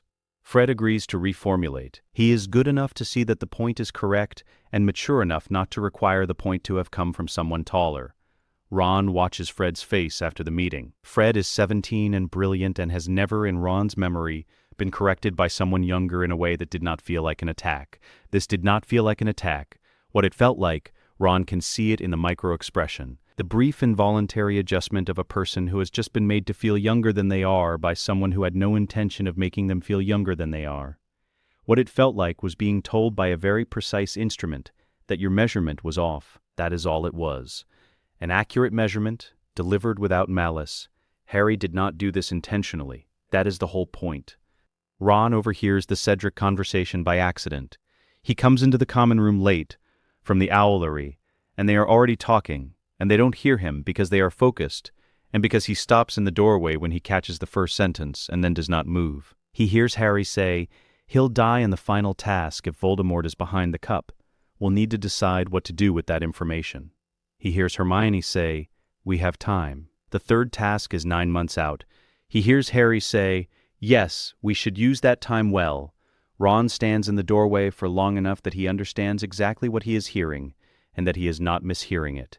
Then he turns around. He goes back to the owlery. He sits with the owls until 2 in the morning, at which point the cold becomes the more insistent problem and drives him back inside. He does not confront them. This is not because he is afraid to confront them, or because he is conflict avoidant, or because he doesn't know what he would say. He doesn't confront them because he has processed what he heard and arrived at the following understanding. Cedric Diggory will die in the final task if they do not act. They know this. They are treating it as a project. The project is the prevention of Cedric's death. They will manage the project with the same systematic competence with which they manage everything. The project will succeed. Cedric will live. Ron knows he should find this reassuring. It is reassuring in the factual sense. It is also the thing about them that he can least make peace with, and he will spend the rest of 4th year turning that discrepancy over in his hands without being able to resolve it. He does not have a breakdown. This is important to say because the absence of a breakdown makes the accumulation harder to see, harder to name. A breakdown has a shape.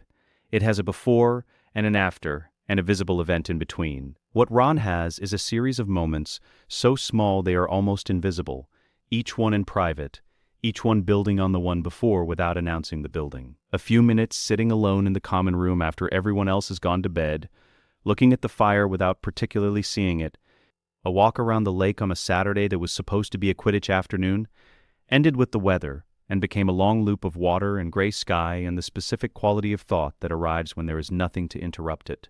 A letter home to his mother, started on 3 separate occasions, and never sent because every version of it sounds, when read back, like a betrayal of two people who have never betrayed him. And he cannot find the framing that says the thing he wants to say without implying something about them that is not true.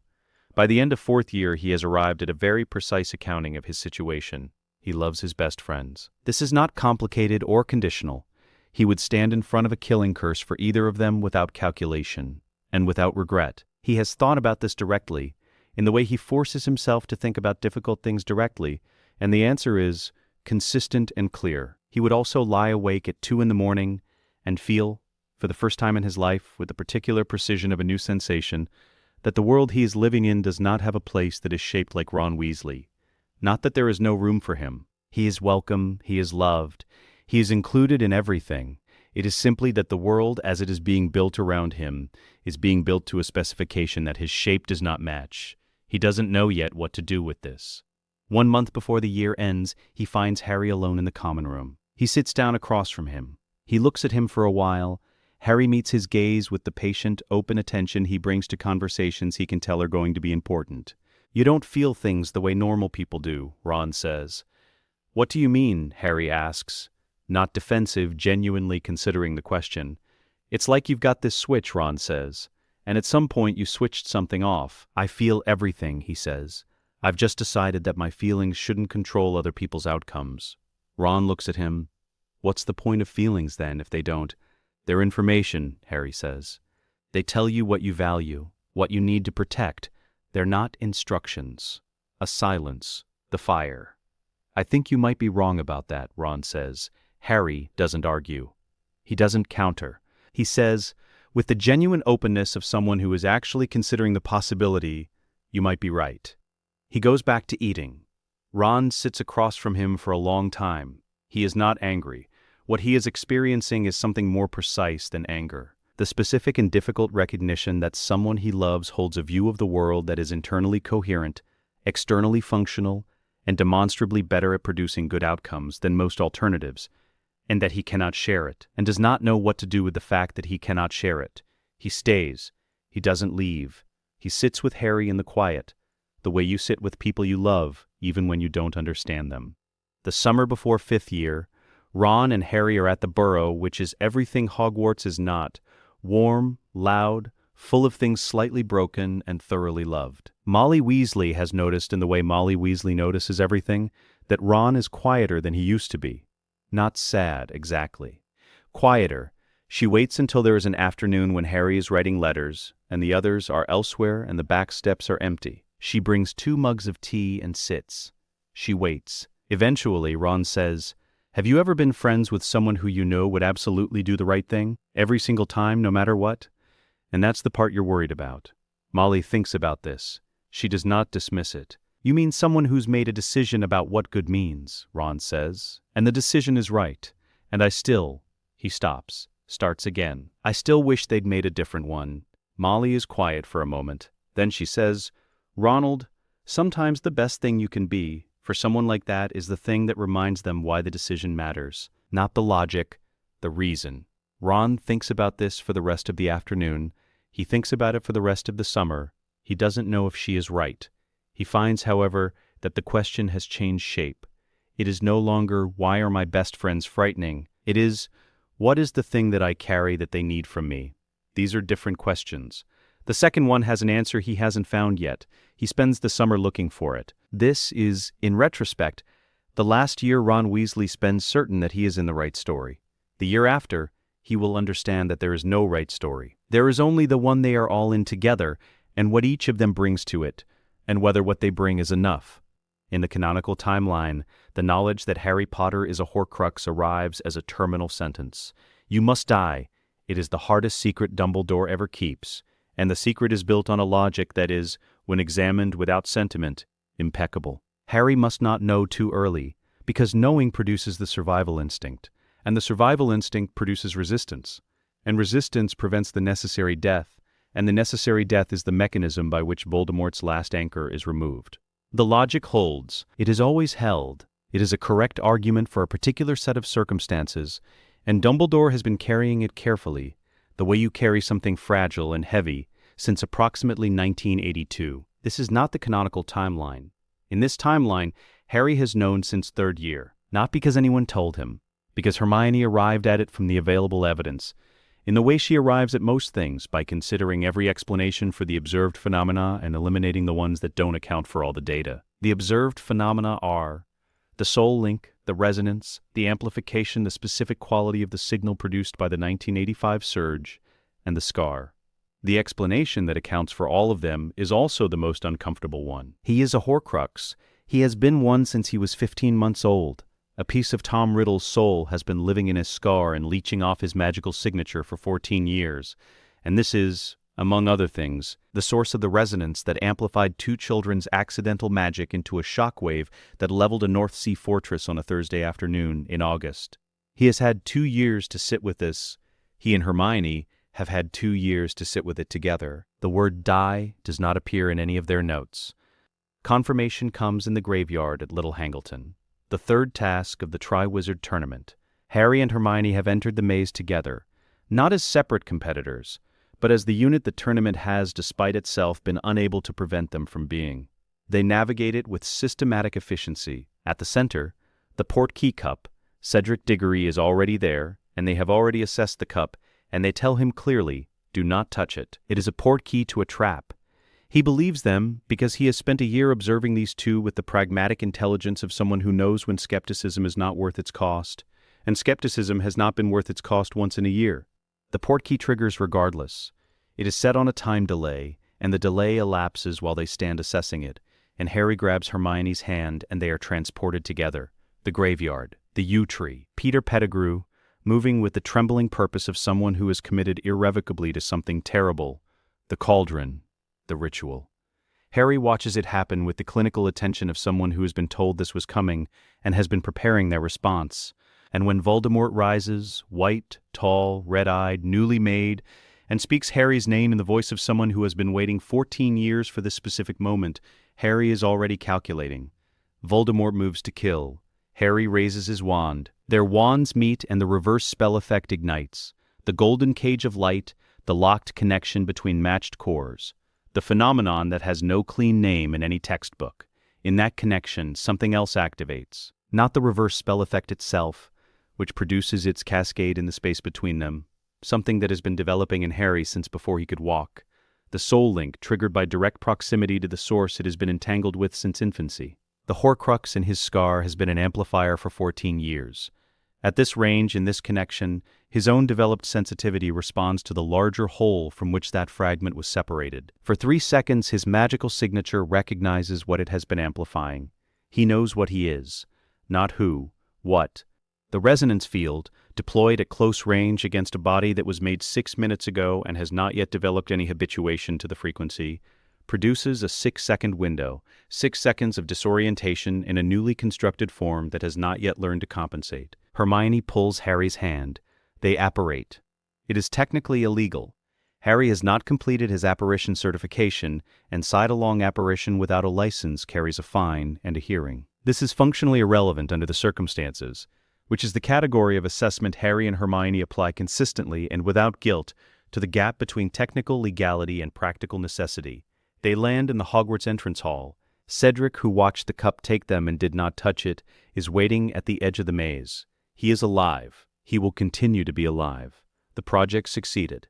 The fortnight that follows is not, for Harry and Hermione, a fortnight of trauma. This is not because they are unaffected. They are affected. Harry spends 3 nights unable to sleep in any sustained way, lying in the quiet of their shared study space in the castle's unclassified section and processing the specific physical quality of what that graveyard connection showed him. Hermione sits with him on the 3rd night without speaking, which is the correct response and which she knows is the correct response. By the 4th night he sleeps. By the 5th he has organized what happened into the framework of what they do next. The fortnight is work. They have confirmed the theory. They now have primary source data from the connection, not inference, not the most parsimonious explanation, but direct experiential information about the architecture of Voldemort's soul from a source that cannot be argued with. They can build forward on confirmed foundation. The Horcrux is in Harry's scar. It is a fragment of soul. It has been present for 14 years. It has been amplifying his magical signature since before he could walk. And this is the observation that changes the shape of everything. The amplification is bidirectional.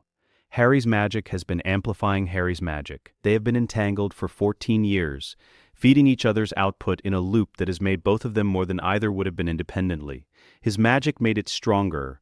Its presence made his magic stranger, which means the entanglement is not one-directional, which means it can be reversed. The plan takes 2 weeks to design and 3 notebooks to contain. They will drain the Horcrux fragment, siphon the soul piece out of the scar through the resonance connection, using the same harmonic principle by which the 1985 surge occurred in reverse, pulling inward rather than pushing outward, compress it into a containment vessel of their own design, and then use it as fuel for the larger operation against Voldemort's remaining anchors. The fragment will be used to power its own defeat. Like drawing current through a load circuit, the battery runs itself down through the work it is made to do. There is no precedent for this. This is gray magic at its most transgressive. Not dark, because there is no malice and no cruelty in it, no violation for its own sake, no pleasure in the process. But they are proposing to treat a fragment of a human soul as an energy source, to compress it and use it and consume it in service of an outcome, and this sits in a moral register that neither light nor dark magical tradition has ever developed a framework for, because neither tradition ever had the specific combination of capabilities required to have the conversation. They have the conversation anyway. The room of requirement. Late. The ethical framework that makes this problematic, Hermione says, not looking up from the notebook, is the same one that makes Horcrux creation problematic. The treatment of a soul as a usable object rather than an entity with intrinsic value. We're not treating it as an entity, Harry says. We're treating it as a fragment, a piece that should never have been separated from the whole. That's a good argument, she says. I'm not sure it's sufficient, not dismissing the concern, letting it settle, examining it, giving it the weight it deserves. If we don't drain it, he says, the alternative is that I die. The fragment dies with me. Voldemort loses one anchor but retains the others, and the operation becomes slower and costlier and someone else dies in the gap. Does the ethical framework produce a better outcome? Very quietly. Then we proceed. She picks up her pen. She adds a note to the page, not to the plan itself, but to the margin, a record of this specific moment, this specific argument, its conclusion, and what the conclusion cost. We proceed, she says, but I want it documented that we argued about it. The ghost of something crosses his face. Not quite a smile, the recognition of her, specifically. Documented, he says. She writes the date. She underlines it once.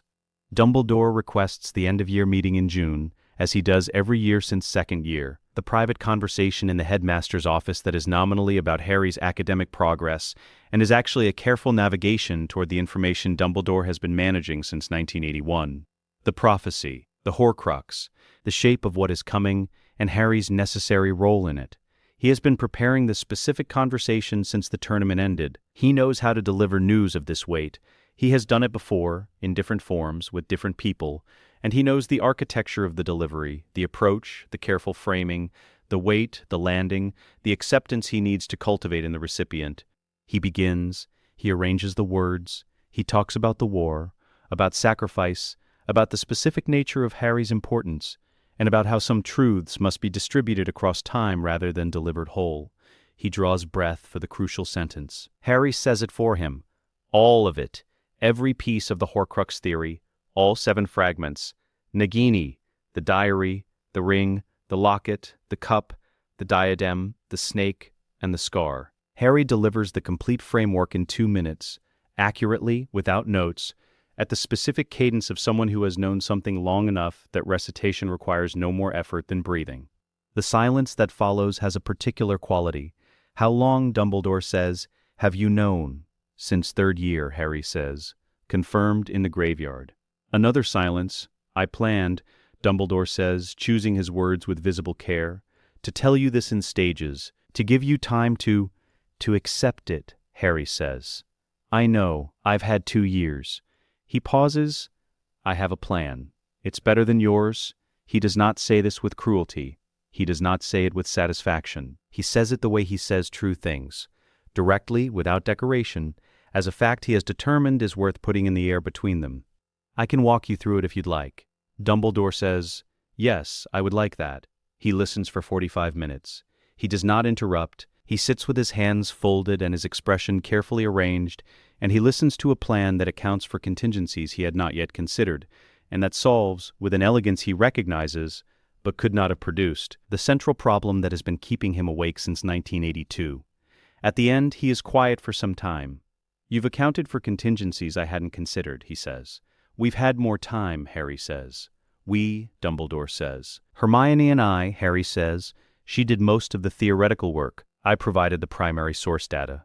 Dumbledore looks at Harry Potter, this 15-year-old who is also the most dangerous and the most careful person he has spoken to in a career that has included, at various points, Gellert Grindelwald, and feels something arrive that he does not immediately have a name for.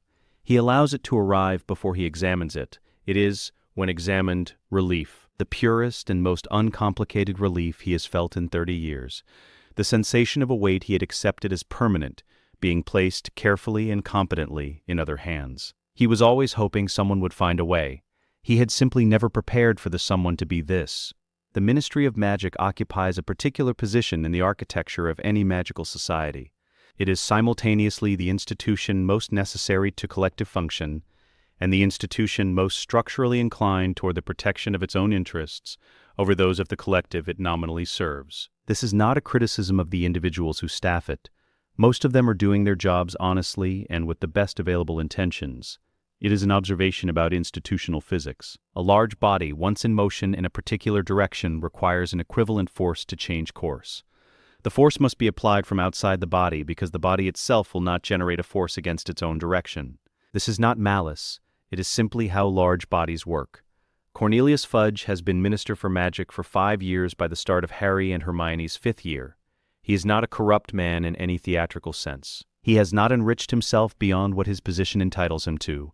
He has not arranged for enemies to disappear or allies to be rewarded with contracts they did not earn. He is, in the assessment of people who have worked alongside him for 20 years, fundamentally decent. He is also a man who built an entire career on the careful management of information and the strategic avoidance of anything that cannot be made to look good in a press release. He has been managing the information about Azkaban's collapse since 1985. He has not, in 10 years, stopped knowing what is in the file. What changes in 5th year is this. Harry Potter is increasingly, publicly, repeatedly claiming that Voldemort has returned. He is saying it in classrooms. He is saying it in the corridors. He has said it to the Daily Prophet, whose editorial team declined to print it, but whose junior reporter wrote the story and filed it, and has been watching it sit in a folder waiting for the moment when sitting still stops being viable. This is bad for the ministry in ways that stack. Bad for public confidence. Bad for institutional stability. Bad for Fudge specifically, because the return of Voldemort is the one event that most comprehensively illuminates every failure of the preceding 15 years. If Voldemort has returned, the First War never truly ended. If the First War never truly ended, then everything the Ministry has been presenting as peace and stability is a narrative. And if the narrative unravels, the first thread anyone will pull is the one marked 1985, the year the most secure prison in the wizarding world collapsed, and the Ministry filed it under maintenance failure.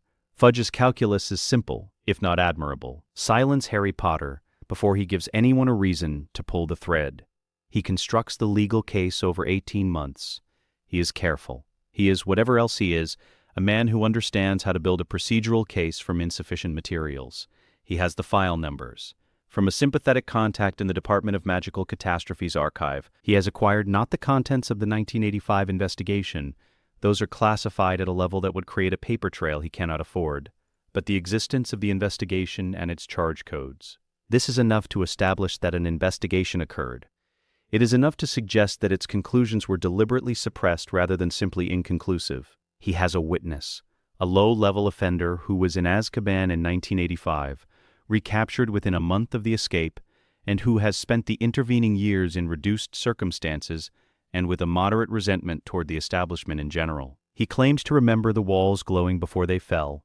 The testimony is not reliable in any forensic sense. It does not need to be reliable, it needs to be sufficient to initiate proceedings. He has the decree for the reasonable restriction of underage sorcery, which provides a theoretical legal basis, strained but arguable, for charging 2 wizards who were 5 years old at the time with violation of magical activity restrictions. The argument requires several leaps of logic that any competent defense solicitor would dismantle. Fudge knows this. What the case provides is not a conviction. What the case provides is a news story. The story is Potter-Granger pair investigated for historic magical destruction. The story replaces Voldemort has returned. These two stories cannot occupy the same space in public attention simultaneously, and Fudge needs the first one to run until the second one loses momentum. He files the summons on a Tuesday. Harry and Hermione receive it on a Tuesday morning. Hermione reads it twice. She adds it to a folder. The folder is labeled in her handwriting, with a date from 2 years ago, the date they decided this was coming and began preparing for it. Harry reads it once. The file number's from Sirius? He says. Yes, Hermione says. It was always going to come to this. She picks up the folder. She looks at him across the study table with the specific calm of someone who has been holding a response in reserve for a long time and has now been given permission to deploy it. Are we ready? She asks. Harry considers for approximately 2 seconds. We've been ready since we were 10, he says. They arrive at the ministry without a solicitor. They arrive with a briefcase. It is a Muggle briefcase. Black practical, the kind that costs £37 at a shop near Paddington and betrays no magical origin whatsoever. Hermione carries it by the handle. It is, in the context of a Wizengamot hearing chamber, mildly offensive to the sensibilities of the assembled members in the way that Muggle objects always are when they appear in spaces designed to demonstrate the irrelevance of Muggle things. They are 15 years old. The chamber is full. Fudge has ensured this, a full house, every seat occupied. Observers in the gallery. He has done this because the full house is the point. The humiliation of Harry Potter is most valuable when conducted before the largest possible audience of people who will carry the observation back into their offices and their dinner parties and the corridors of the institution that has been listening to Harry Potter's claims about Voldemort with increasing, if carefully private, unease. Fudge stands at the front. He is composed. He is prepared. He has given this speech, or its functional equivalent, many times in his career, and he gives it well. The weight of institutional authority, the careful arrangement of charges, the witness testimony summarized with appropriate gravity. He is good at this. It is genuinely one of the things he is good at. He is mid-summation when Hermione places the first document on the table. The 32 documents were acquired via the Freedom of Magical Information Act, specifically under a provision of that act which allows any citizen to request the release of administrative files where the originating incident is more than 7 years past and where no criminal proceedings have resulted from the original investigation. The Azkaban investigation file qualifies on both counts. It is more than 7 years past and it has produced no criminal proceedings, a circumstance Fudge arranged with considerable care and which has now produced a consequence he did not anticipate. Hermione submitted the request in February. She cited the file number that Sirius Black wrote on a piece of paper in 1988 and handed to 2 8-year-olds who were methodically building a library of every piece of information the ministry had tried to bury. The documents arrived, in the ministry's own envelope, in March. She read all 32 of them in a single afternoon, annotated them in 3 colors, and filed them in the folder she has been carrying since the summons arrived. Fudge is 3 sentences from the conclusion of his summation when Hermione places the first document on the table between them. Minister, she says, before you continue, would you explain for the record why the enchantment renewal scheduled for Azkaban in 1978, signed off as completed by your predecessor and countersigned by you as junior minister in magical accidents, shows no corresponding expenditure in the magical works budget for that year? The chamber goes quiet, not gradually, immediately. Fudge looks at the document. His face does not change. It is his particular skill, 30 years of practice in the management of expression under pressure, and it does not fail him now.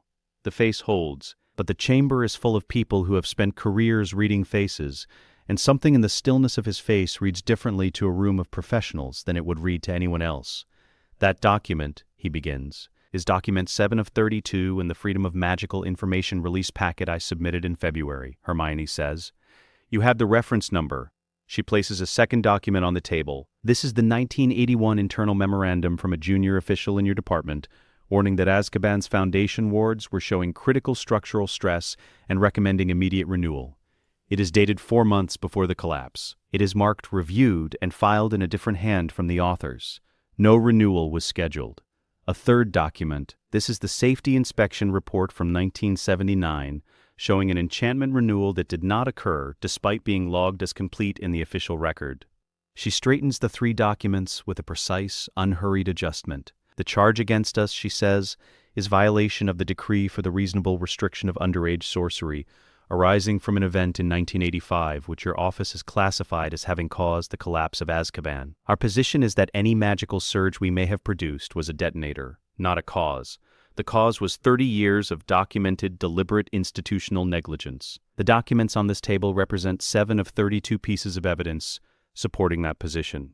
She looks at Fudge, not with anger, not with triumph, with the specific neutrality of someone presenting findings to a room that requested them. If this chamber intends to charge 2 15-year-olds with destroying a prison that your own internal records show was already collapsing, we are ready to proceed. We are also ready to submit all 32 documents to the Daily Prophet.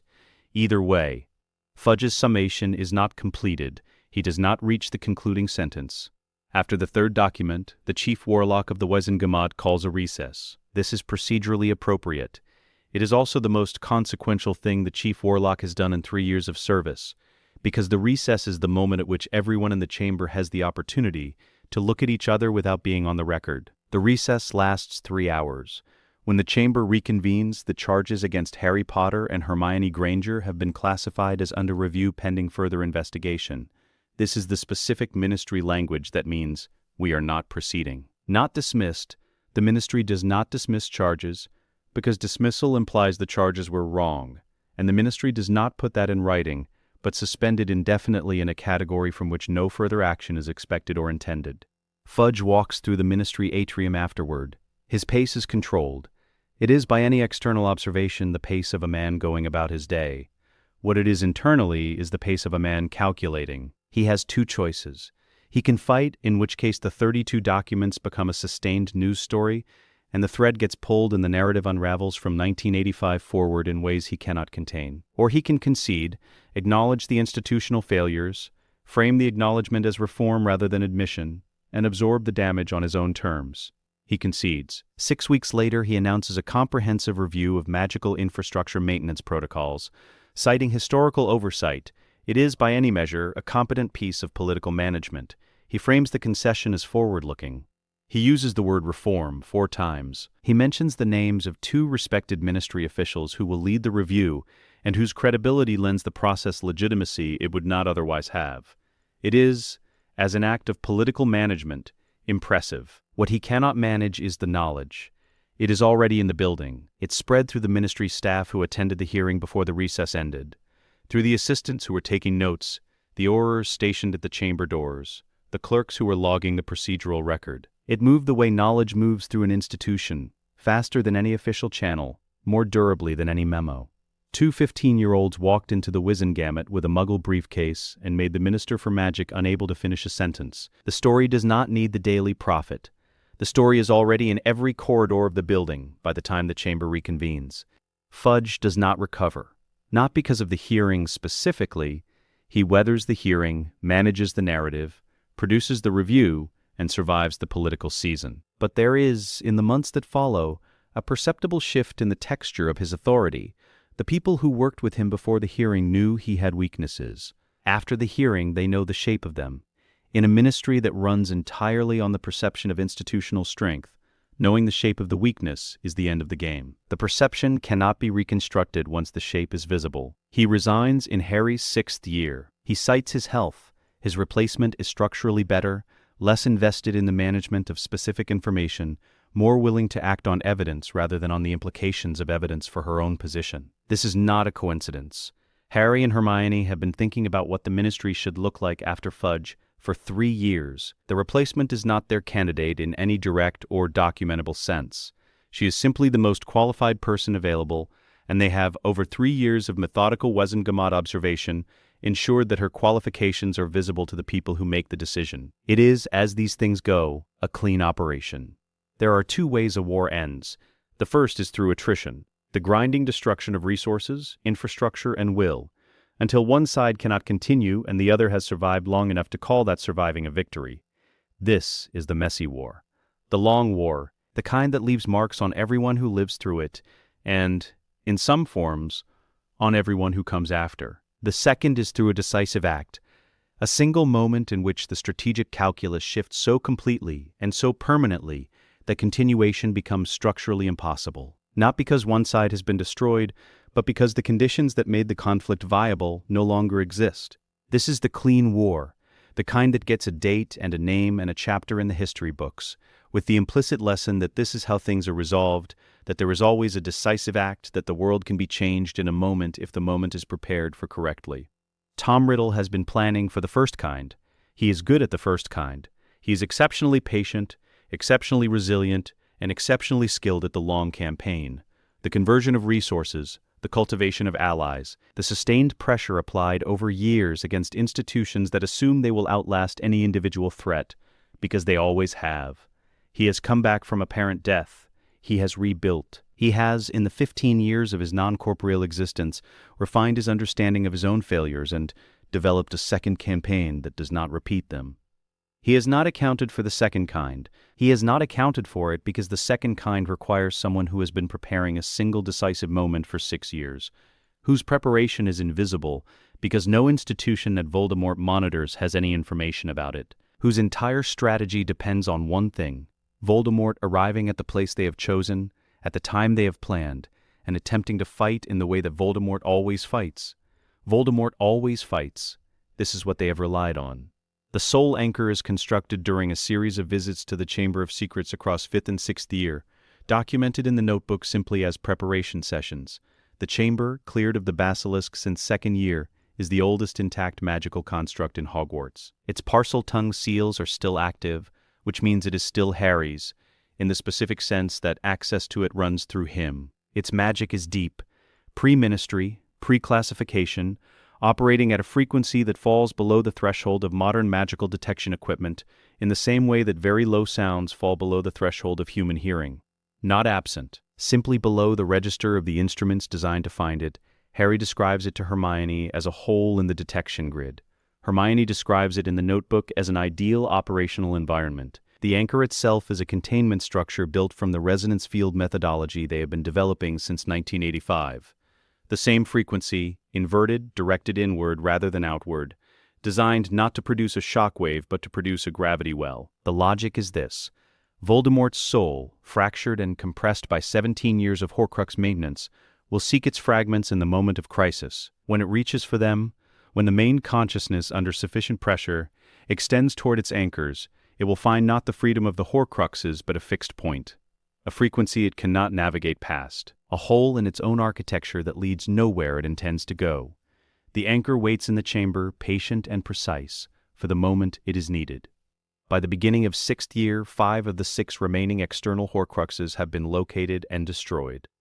3 with Sirius, who has been working on the problem since before they were at Hogwarts and who knows the dark artifact networks of Britain better than anyone alive. 2 with Dumbledore, whose cooperation was negotiated on their terms, specific information in exchange for specific access, with a formal written agreement and goblin witnesses, and who has provided in both cases exactly what was agreed, and no more. This is not described at length in this chapter, because it is work already done. What it leaves is one external Horcrux remaining, Nagini. Harry speaks to Nagini on a Tuesday evening in a Muggle park in London.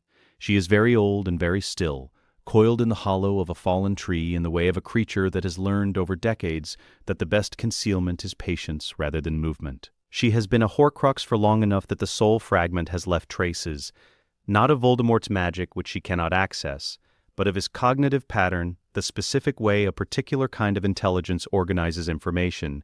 She thinks, in a way that ordinary snakes do not think, in complete sentences. Harry sits at the base of the fallen tree and speaks to her in Parseltongue. He does not approach her as a target. He approaches her as what she is, a creature who has been carrying a piece of someone else's soul for years, without having chosen to and without being able to distinguish the piece from herself. He tells her what she is, in the register of a statement rather than a demand. Information delivered, not leverage applied. She has been made into a vessel. The thing that has been shaping her thoughts, her hungers, her instincts, has not been hers. She could not have known this.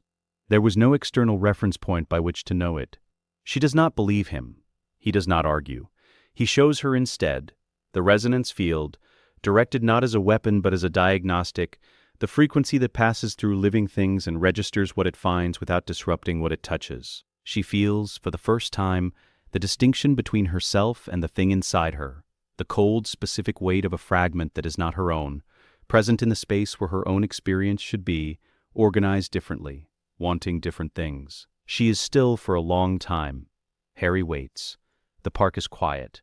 An ordinary Tuesday evening in Muggle London. People pass on the path beyond the tree line with dogs and prams, and the comfortable oblivion of people who do not know that 6 feet away something is making the only free choice it has had in a very long time. The fragment leaves her. It costs something. The wound is real. The process is not gentle. The separation of what has been fused for so long is not clean, but it is not lethal.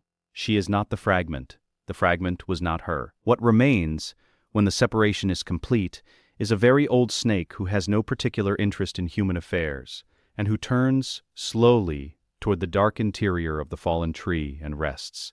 Harry walks back across the park. He takes out the notebook. He records the date, the duration, the method, the outcome.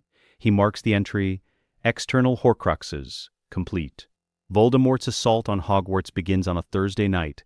The Death Eaters breach the perimeter in 3 locations simultaneously, which is operationally sophisticated and reflects the 15 years of planning and its execution. The school's defenses engage. The Order of the Phoenix fights. The battle is real. There is genuine danger and genuine courage, and people will be hurt before it is over, because that is what battles are. Harry and Hermione are not in it. They are in the courtyard. The message they sent Voldemort arrived 3 days before the assault, via a channel they chose because it would reach him, and because it would arrive as an irresistible provocation. It reads, "The Chamber of Secrets, come alone." End this. He comes because he always fights, because the offer of Harry Potter, standing alone and waiting, in the school where he first understood his own power, is not a thing Voldemort can evaluate as a trap. He knows it might be a trap. He comes anyway because he has survived every trap before, and because Harry Potter is not, in his assessment, capable of constructing one. That accounts for him. He apparates to the courtyard. He expects Harry, he expects Hermione, probably the constant, the inevitable companion. He expects a duel. He has been planning this duel in various forms since the graveyard. What he finds is Harry on the north side of the courtyard, Hermione on the south, and between them, in the space between them, in the air itself, something that has no visual component and no sound component, and that is nonetheless present in a way that his magical senses register before his conscious mind processes the information. A field, a frequency, the specific harmonic that he has encountered once before, briefly in the graveyard, and which his newly made body had not been equipped to process. This body has had 2 years. It is still not equipped for this. He cannot curse through it. He tries twice, with 2 different constructions, the killing curse first, which dissipates at the field's boundary without crossing, and a blasting hex second, because he always has. The hex dissipates at the same boundary. He cannot apparate. The anchor below is active and pulling, drawing the resonance of his fragmented soul toward it with the quiet, constant pull of something that has been designed to be stronger than the instinct to escape. He cannot disapparate. The direction of pull is inward. He has encountered walls before. He has never encountered a wall he could not find the edge of. He is very still. Then he says, "What is this?" "You cannot destroy what I am," Voldemort says. The voice carries its quality of theater, the centuries of performance, the accumulated authority of a person who has rarely needed to raise his voice because the room has always gone quiet before he does. "I am beyond death. I have made myself beyond death." "We're not destroying you," Harry says. Quiet, not performing anything, standing 12 feet away in the courtyard with his wand at his side and his hands steady. A pause. "We're archiving you," Harry says. The resonance field holds its frequency, below the threshold of hearing, below the threshold of sight, but present in the space between them the way gravity is present, not felt directly, felt in the behavior of everything within its range. When Voldemort speaks again, it is very quietly. It is, perhaps, the first time Tom Riddle has spoken quietly since he was 11 years old, and understood that quiet was not power, that power required volume and presence and the management of rooms. He speaks quietly now because there is no room to manage. What does that mean? "It means you'll be contained," Harry says. "In the chamber, in the anchor, the fragments will hold together there. They'll have each other. You won't cease to exist. You'll just stop being able to affect anything. A silence that is not empty. Something crosses Voldemort's face that has not crossed it in a very long time. Not anger. Anger is a response to things that might be changed. Not fear in its common form. Fear is a response to death, and Voldemort has made himself, at significant cost, difficult to kill. What crosses his face is the specific fear of someone who has spent his entire adult life defeating one particular outcome and has just encountered an outcome he did not consider. Forever, he says. We haven't determined the upper bound, Harry says. The anchor pulls. The field tightens. The 11 minutes begin. He fights, not with magic which cannot cross the frequency, but with himself, with the sheer force of a will that has twice survived the death of its body and that does not intend to yield to anything. It is, observed from 12 feet away, impressive in the specific way of a thing that is applying every available resource to a problem that has no solution. He does not yield easily. He does not yield until there is nothing left to yield with. Voldemort does not say anything else. In the canonical timeline, the end of Tom Riddle is witnessed by the entire school. It is announced in the Great Hall. It is celebrated with the eruption of relief that belongs to a thing concluded publicly, before witnesses, with the particular release of tension that only collective experience can produce. In this timeline, it is witnessed by 3 people: Harry, Hermione, and Ron Weasley, who was told to stay out of the courtyard and who followed anyway because he has determined, over the course of a year of watching his best friends build towards something they would not describe, that there are certain things he needs to see with his own eyes. He stands at the courtyard's edge, outside the field, and he watches all 11 minutes. When the courtyard goes quiet and the field settles back to its baseline and the space where Voldemort stood is simply a space, Ron says, "Is it over?" Harry says, "The immediate threat is resolved." Ron says, "That's not what I asked." He looks at Hermione. She looks at him. Something passes between them that does not require words. "I think so," Harry says. "Yes." He looks at the place where Voldemort was standing, which is now simply ground. Then he looks at his 2 best friends, standing in the center of a courtyard, and he says, "You could have told me the plan." "Yeah," Ron says. A pause that is not awkward. A pause that is the correct size. "Congratulations," he says. It is a real thing, offered without irony, with the full weight of someone who means it completely. Then he turns and walks back toward the school, where a battle is still being concluded, and people are injured, and people need help, because Ron Weasley, whatever else he is and whatever else he becomes, is always the person who goes where people need help. Harry and Hermione watch him go. The Forbidden Forest runs dark along the perimeter. Somewhere in the castle the battle is finding its conclusion. The Thestrals, who have been pressed together at the innermost edge of the forest since October, have moved, not much but perceptibly, toward the tree line. Things that were huddling are no longer huddling. The headmaster's office of Hogwarts has been occupied at various points in the school's 1,000-year history by 47 individuals. Some of them were wise. Some were merely competent. Several were mediocre in ways the portraits are too polite to discuss directly and too bored to keep entirely silent about. The office itself, which has absorbed 1,000 years of significant magical thought and has developed as a consequence something that functions not quite like sentience, but like a very strong preference about who sits behind the desk, has expressed these preferences over the centuries through a series of architectural interventions. Doors that will not open for certain visitors. Windows that admit more or less light depending on who stands beside them. Staircases that reroute themselves in the night following the appointment of a headmaster, whose suitability the castle considers debatable. The morning after the battle, the staircase to the headmaster's office rewires itself at 6 a.m. No one instructs it to do this. The gargoyle at the base, which normally demands a password, steps aside when Harry and Hermione arrive and does not ask for one. The office, when they enter, has rearranged itself without visible assistance. The desk moved, the chair repositioned to command both the door and the window simultaneously, the instrument shelf partially cleared, a tea service present on the side table warm, recently made, with no evidence of a maker. They sit down. The portraits of 47 dead headmasters watch from their frames. Dumbledore's portrait is present and awake, and does not speak for a very long time. Ron leaves on a Tuesday. He does not announce it dramatically. He comes to find them in the library. They are working because they are always working, and the battle may have concluded, but what comes after a battle is reconstruction. And reconstruction is a different kind of work that is also work. And he stands in the doorway with a worn rucksack over one shoulder, and Muggle clothes, because he has been wearing Muggle clothes lately, by choice. on the grounds that moving through a world without being recognized as a particular kind of person is, he has found, restful. He stands in the doorway for a moment. You're going to be brilliant at it, he says. He means the reconstruction.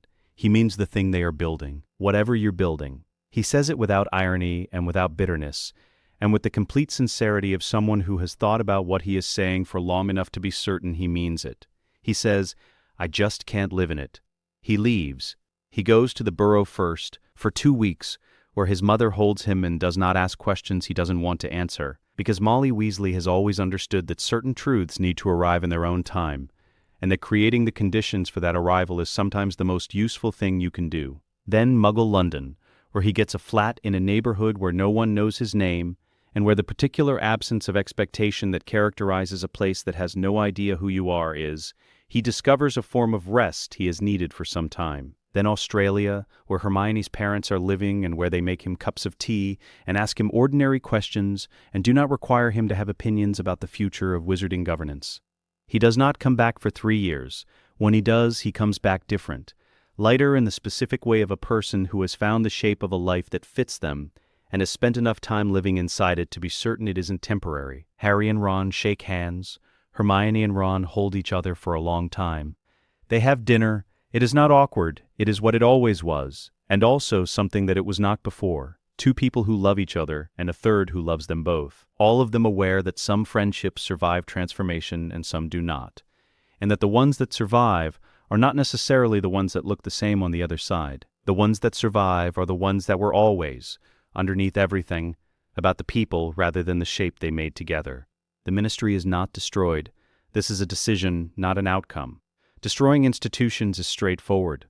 The difficulty lies in rebuilding, in replacing a failed structure with something that does not, over time, replicate the specific failures of the thing it replaced. History is full of revolutions that produce the same room in a different color.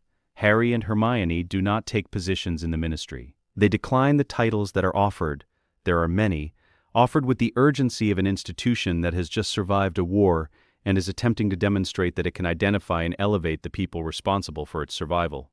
Chief Warlock, Minister, a range of deputy and undersecretary roles with clear succession pathways, all declined formally, in writing, with a brief statement of reasoning that is more diplomatic than their private reasoning but not inaccurate. What they do instead is sit on a committee that has no formal title, and that they establish with the specific quiet competence of people who know that informal authority, when properly positioned, is more durable than formal authority because it is harder to remove by procedure. From this committee, they restructured the Ministry's institutional architecture from beneath. Not all at once, not dramatically, but methodically in the way they have always done things. The first major reform, the Wesengamott's hereditary seats, are abolished. The opposition to this is vigorous, loud, and sustained, which is what opposition always is from people who have held power by inheritance long enough to have confused their holding of it with their deserving of it. Harry and Hermione present the case in the committee room and the public record with the same thoroughness they brought to the Azkaban files. The precedent is documented across 38 pages. The counter-argument produces nothing that the documentation does not already account for. The reform passes. The second reform, the Department for the Regulation and Control of Magical Creatures, is redesigned with centaur and goblin representatives in formal advisory roles. The first time in the Ministry's history that the regulated have a structural voice in the construction of the regulations that govern them. The third, St. Mungo's receives a reorganization focused on long-term care rather than emergency stabilization, because a hospital that only manages crises and never addresses their foundations is not, by any useful definition, a hospital. Azkaban is not rebuilt. A new detention facility is constructed in a different location, with different architecture, governed by oversight boards and mandatory review processes, and a foundational prohibition on the use of Dementor contracts. The Dementors that survived the 1985 collapse, as managed entities not feral, those who had been in Ministry employ for decades, are given, after considerable philosophical and legal debate across 3 extended sessions, the status of non-citizen beings with protected environmental habitats and an explicit exemption from institutional service. This is not a comfortable outcome. It resolves nothing about what Dementors are or whether the concept of deserving applies to them. It is the most honest outcome available at this time. They recorded in the notebook accordingly.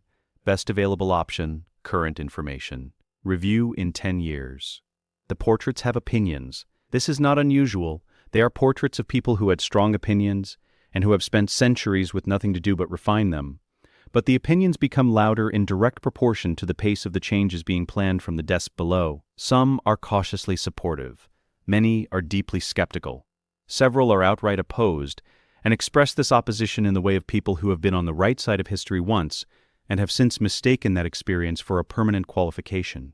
Phineas Nigellus Black watches the Reconstruction meetings with the specific displeasure of someone who has watched a world he understood be systematically replaced by something he did not design and cannot comfortably categorize. In the 6th month after the battle, during a planning session in which Hermione has been presenting restructuring proposals for 45 minutes, he can no longer contain it. "This is not how things are done," he says from his frame to the left of the fireplace. "You cannot simply. The structures you are proposing to dismantle are centuries old. They have functions you are not accounting for. There are reasons." Harry looks up. "I know," he says. "That's the point." A silence. What? Phineas Nigellus says, "If the structures are centuries old and have functions that no one has bothered to articulate since the century they were built in," Harry says, "that's the problem, not the solution. Things being old is not the same as things being right." Something crosses the painted face. Not agreement, not quite, but a reluctant recalibration. "You are 16 years old," Phineas Nigellus says. "Yes," Harry says. "And that's how old I was when I started. If it helps, we've been planning this since we were about 8. One by one, the other portraits in the room go quiet. Not out of agreement, they are not collectively a group inclined toward consensus, but out of the specific recognition of two people doing something without precedent and doing it with a thoroughness that leaves no obvious point of entry for objection. When a thing is being built carefully and completely and with documented reasoning at every step, criticism requires finding a gap in the reasoning. Gaps are hard to find in 23 pages of empirical documentation and 6 years of preparation. The portraits go quiet. Dumbledore's portrait above the fireplace watches from its position of honor.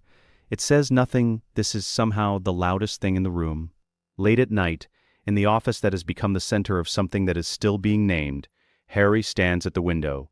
The forbidden forest runs dark and complete along the grounds. The thestrals are moving near the tree line, not pressed together at the interior, not huddling but moving freely in the way of creatures that have remembered what safety feels like and have decided to occupy its edges. The grounds between the lake and the gate stretch out unmarked and ordinary, the observable absence where the Dementor presence used to fall its particular shadow now simply being light, being air, being ground that belongs to no one's suffering. He turns from the window. Hermione is working at the desk. She is always working, this is a constant. But the quality of her work at this hour is different from the work she does in daylight. Slower, more consideration, less optimization. The kind of thinking that requires the day's noise to have cleared before it becomes accessible. She looks up. "What do you call it?" she says in the way she says things when she has been thinking about them for some time without speaking. "When the world you build doesn't have a name yet?" Harry considers this. He thinks about the notebook which has grown to 4 volumes and which they will continue to add to.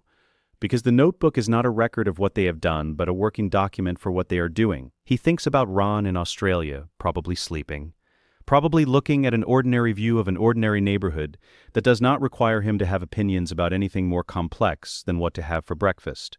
He thinks about Sirius, somewhere in Muggle Britain, living the carefully adjusted half-life of a person who was freed from something before they had finished processing the thing they were freed from, and who has been becoming, slowly, incompletely, with the patience of someone who has learned that recovery does not have a timeline, themselves. He thinks about Neville Longbottom, who has dinner every Sunday with his parents, and argues about Quidditch, about the specific gift of being ordinary together, the thing that Neville has been given that most people do not understand the value of until they have been close to its permanent absence. He thinks about the thing they are building. Unfinished, he says. Hermione considers this. She opens the notebook to the current working page and adds something, not the word itself, but something adjacent to it. A note in the margin, a framework notation for the section they have not written yet. The word is not an ending. It is a methodology. It means, there is more to do. There is always more to do. The world does not stop requiring work because the most visible problem has been resolved. The visible problem was never the only problem. They have always known this. Unfinished, she agrees. They work until dawn. The portraits watch from their frames, in the various attitudes of people who have had things taken from them, and are deciding at varying rates and with varying degrees of grace whether to be gracious about it. The water clock on the mantel counts the hours. The instruments on the shelf, rebuilt after the originals melted in 1985, the day two children in a library produced something no diagnostic instrument had a category for. Pulse quietly, measuring a combined harmonic frequency that still has no pre-existing classification in any diagnostic manual. Something present in the school's magical atmosphere since a Thursday afternoon in Crawley, when two 5-year-olds sat in the quiet between the shelves and produced something neither of them could have made alone. It has been present every day since. It will not stop. The Daily Prophet publishes its profile of Harry Potter and Hermione Granger 6 months after the battle. It is a long piece. The tournament, the ministry hearing, the battle, the reconstruction, the reforms. The journalist has spoken to Wisengamot members, former professors, ministry officials who have worked with them in committee. The quotes are, without exception, some variation of the same observation. Encountering two people who are clearly doing something right in a way that makes the person quoted feel slightly uncertain about whether they themselves have ever done anything with comparable rigor. In the final section, the journalist asks, do Harry Potter and Hermione Granger consider themselves the saviors of the wizarding world? Harry reads this question in the draft sent for fact-checking. He takes out a pen. In the margin beside the question, he writes, we consider ourselves people who identified a set of problems and addressed them as thoroughly as the available time and resources allowed. The word saviors implies a singular event. This is an ongoing process. He corrects two factual errors in the body of the piece and returns it. The journalist, deciding that this is not a usable quote, paraphrases it in the published version as Potter declined the description, suggesting the work is not yet finished. Hermione reads this over breakfast in the published paper with her tea. They got the last word right at least, she says. Unfinished, Harry says. Unfinished, she says. They have a meeting in 40 minutes. They eat their breakfast. Let us know what you'd like to see next. The end.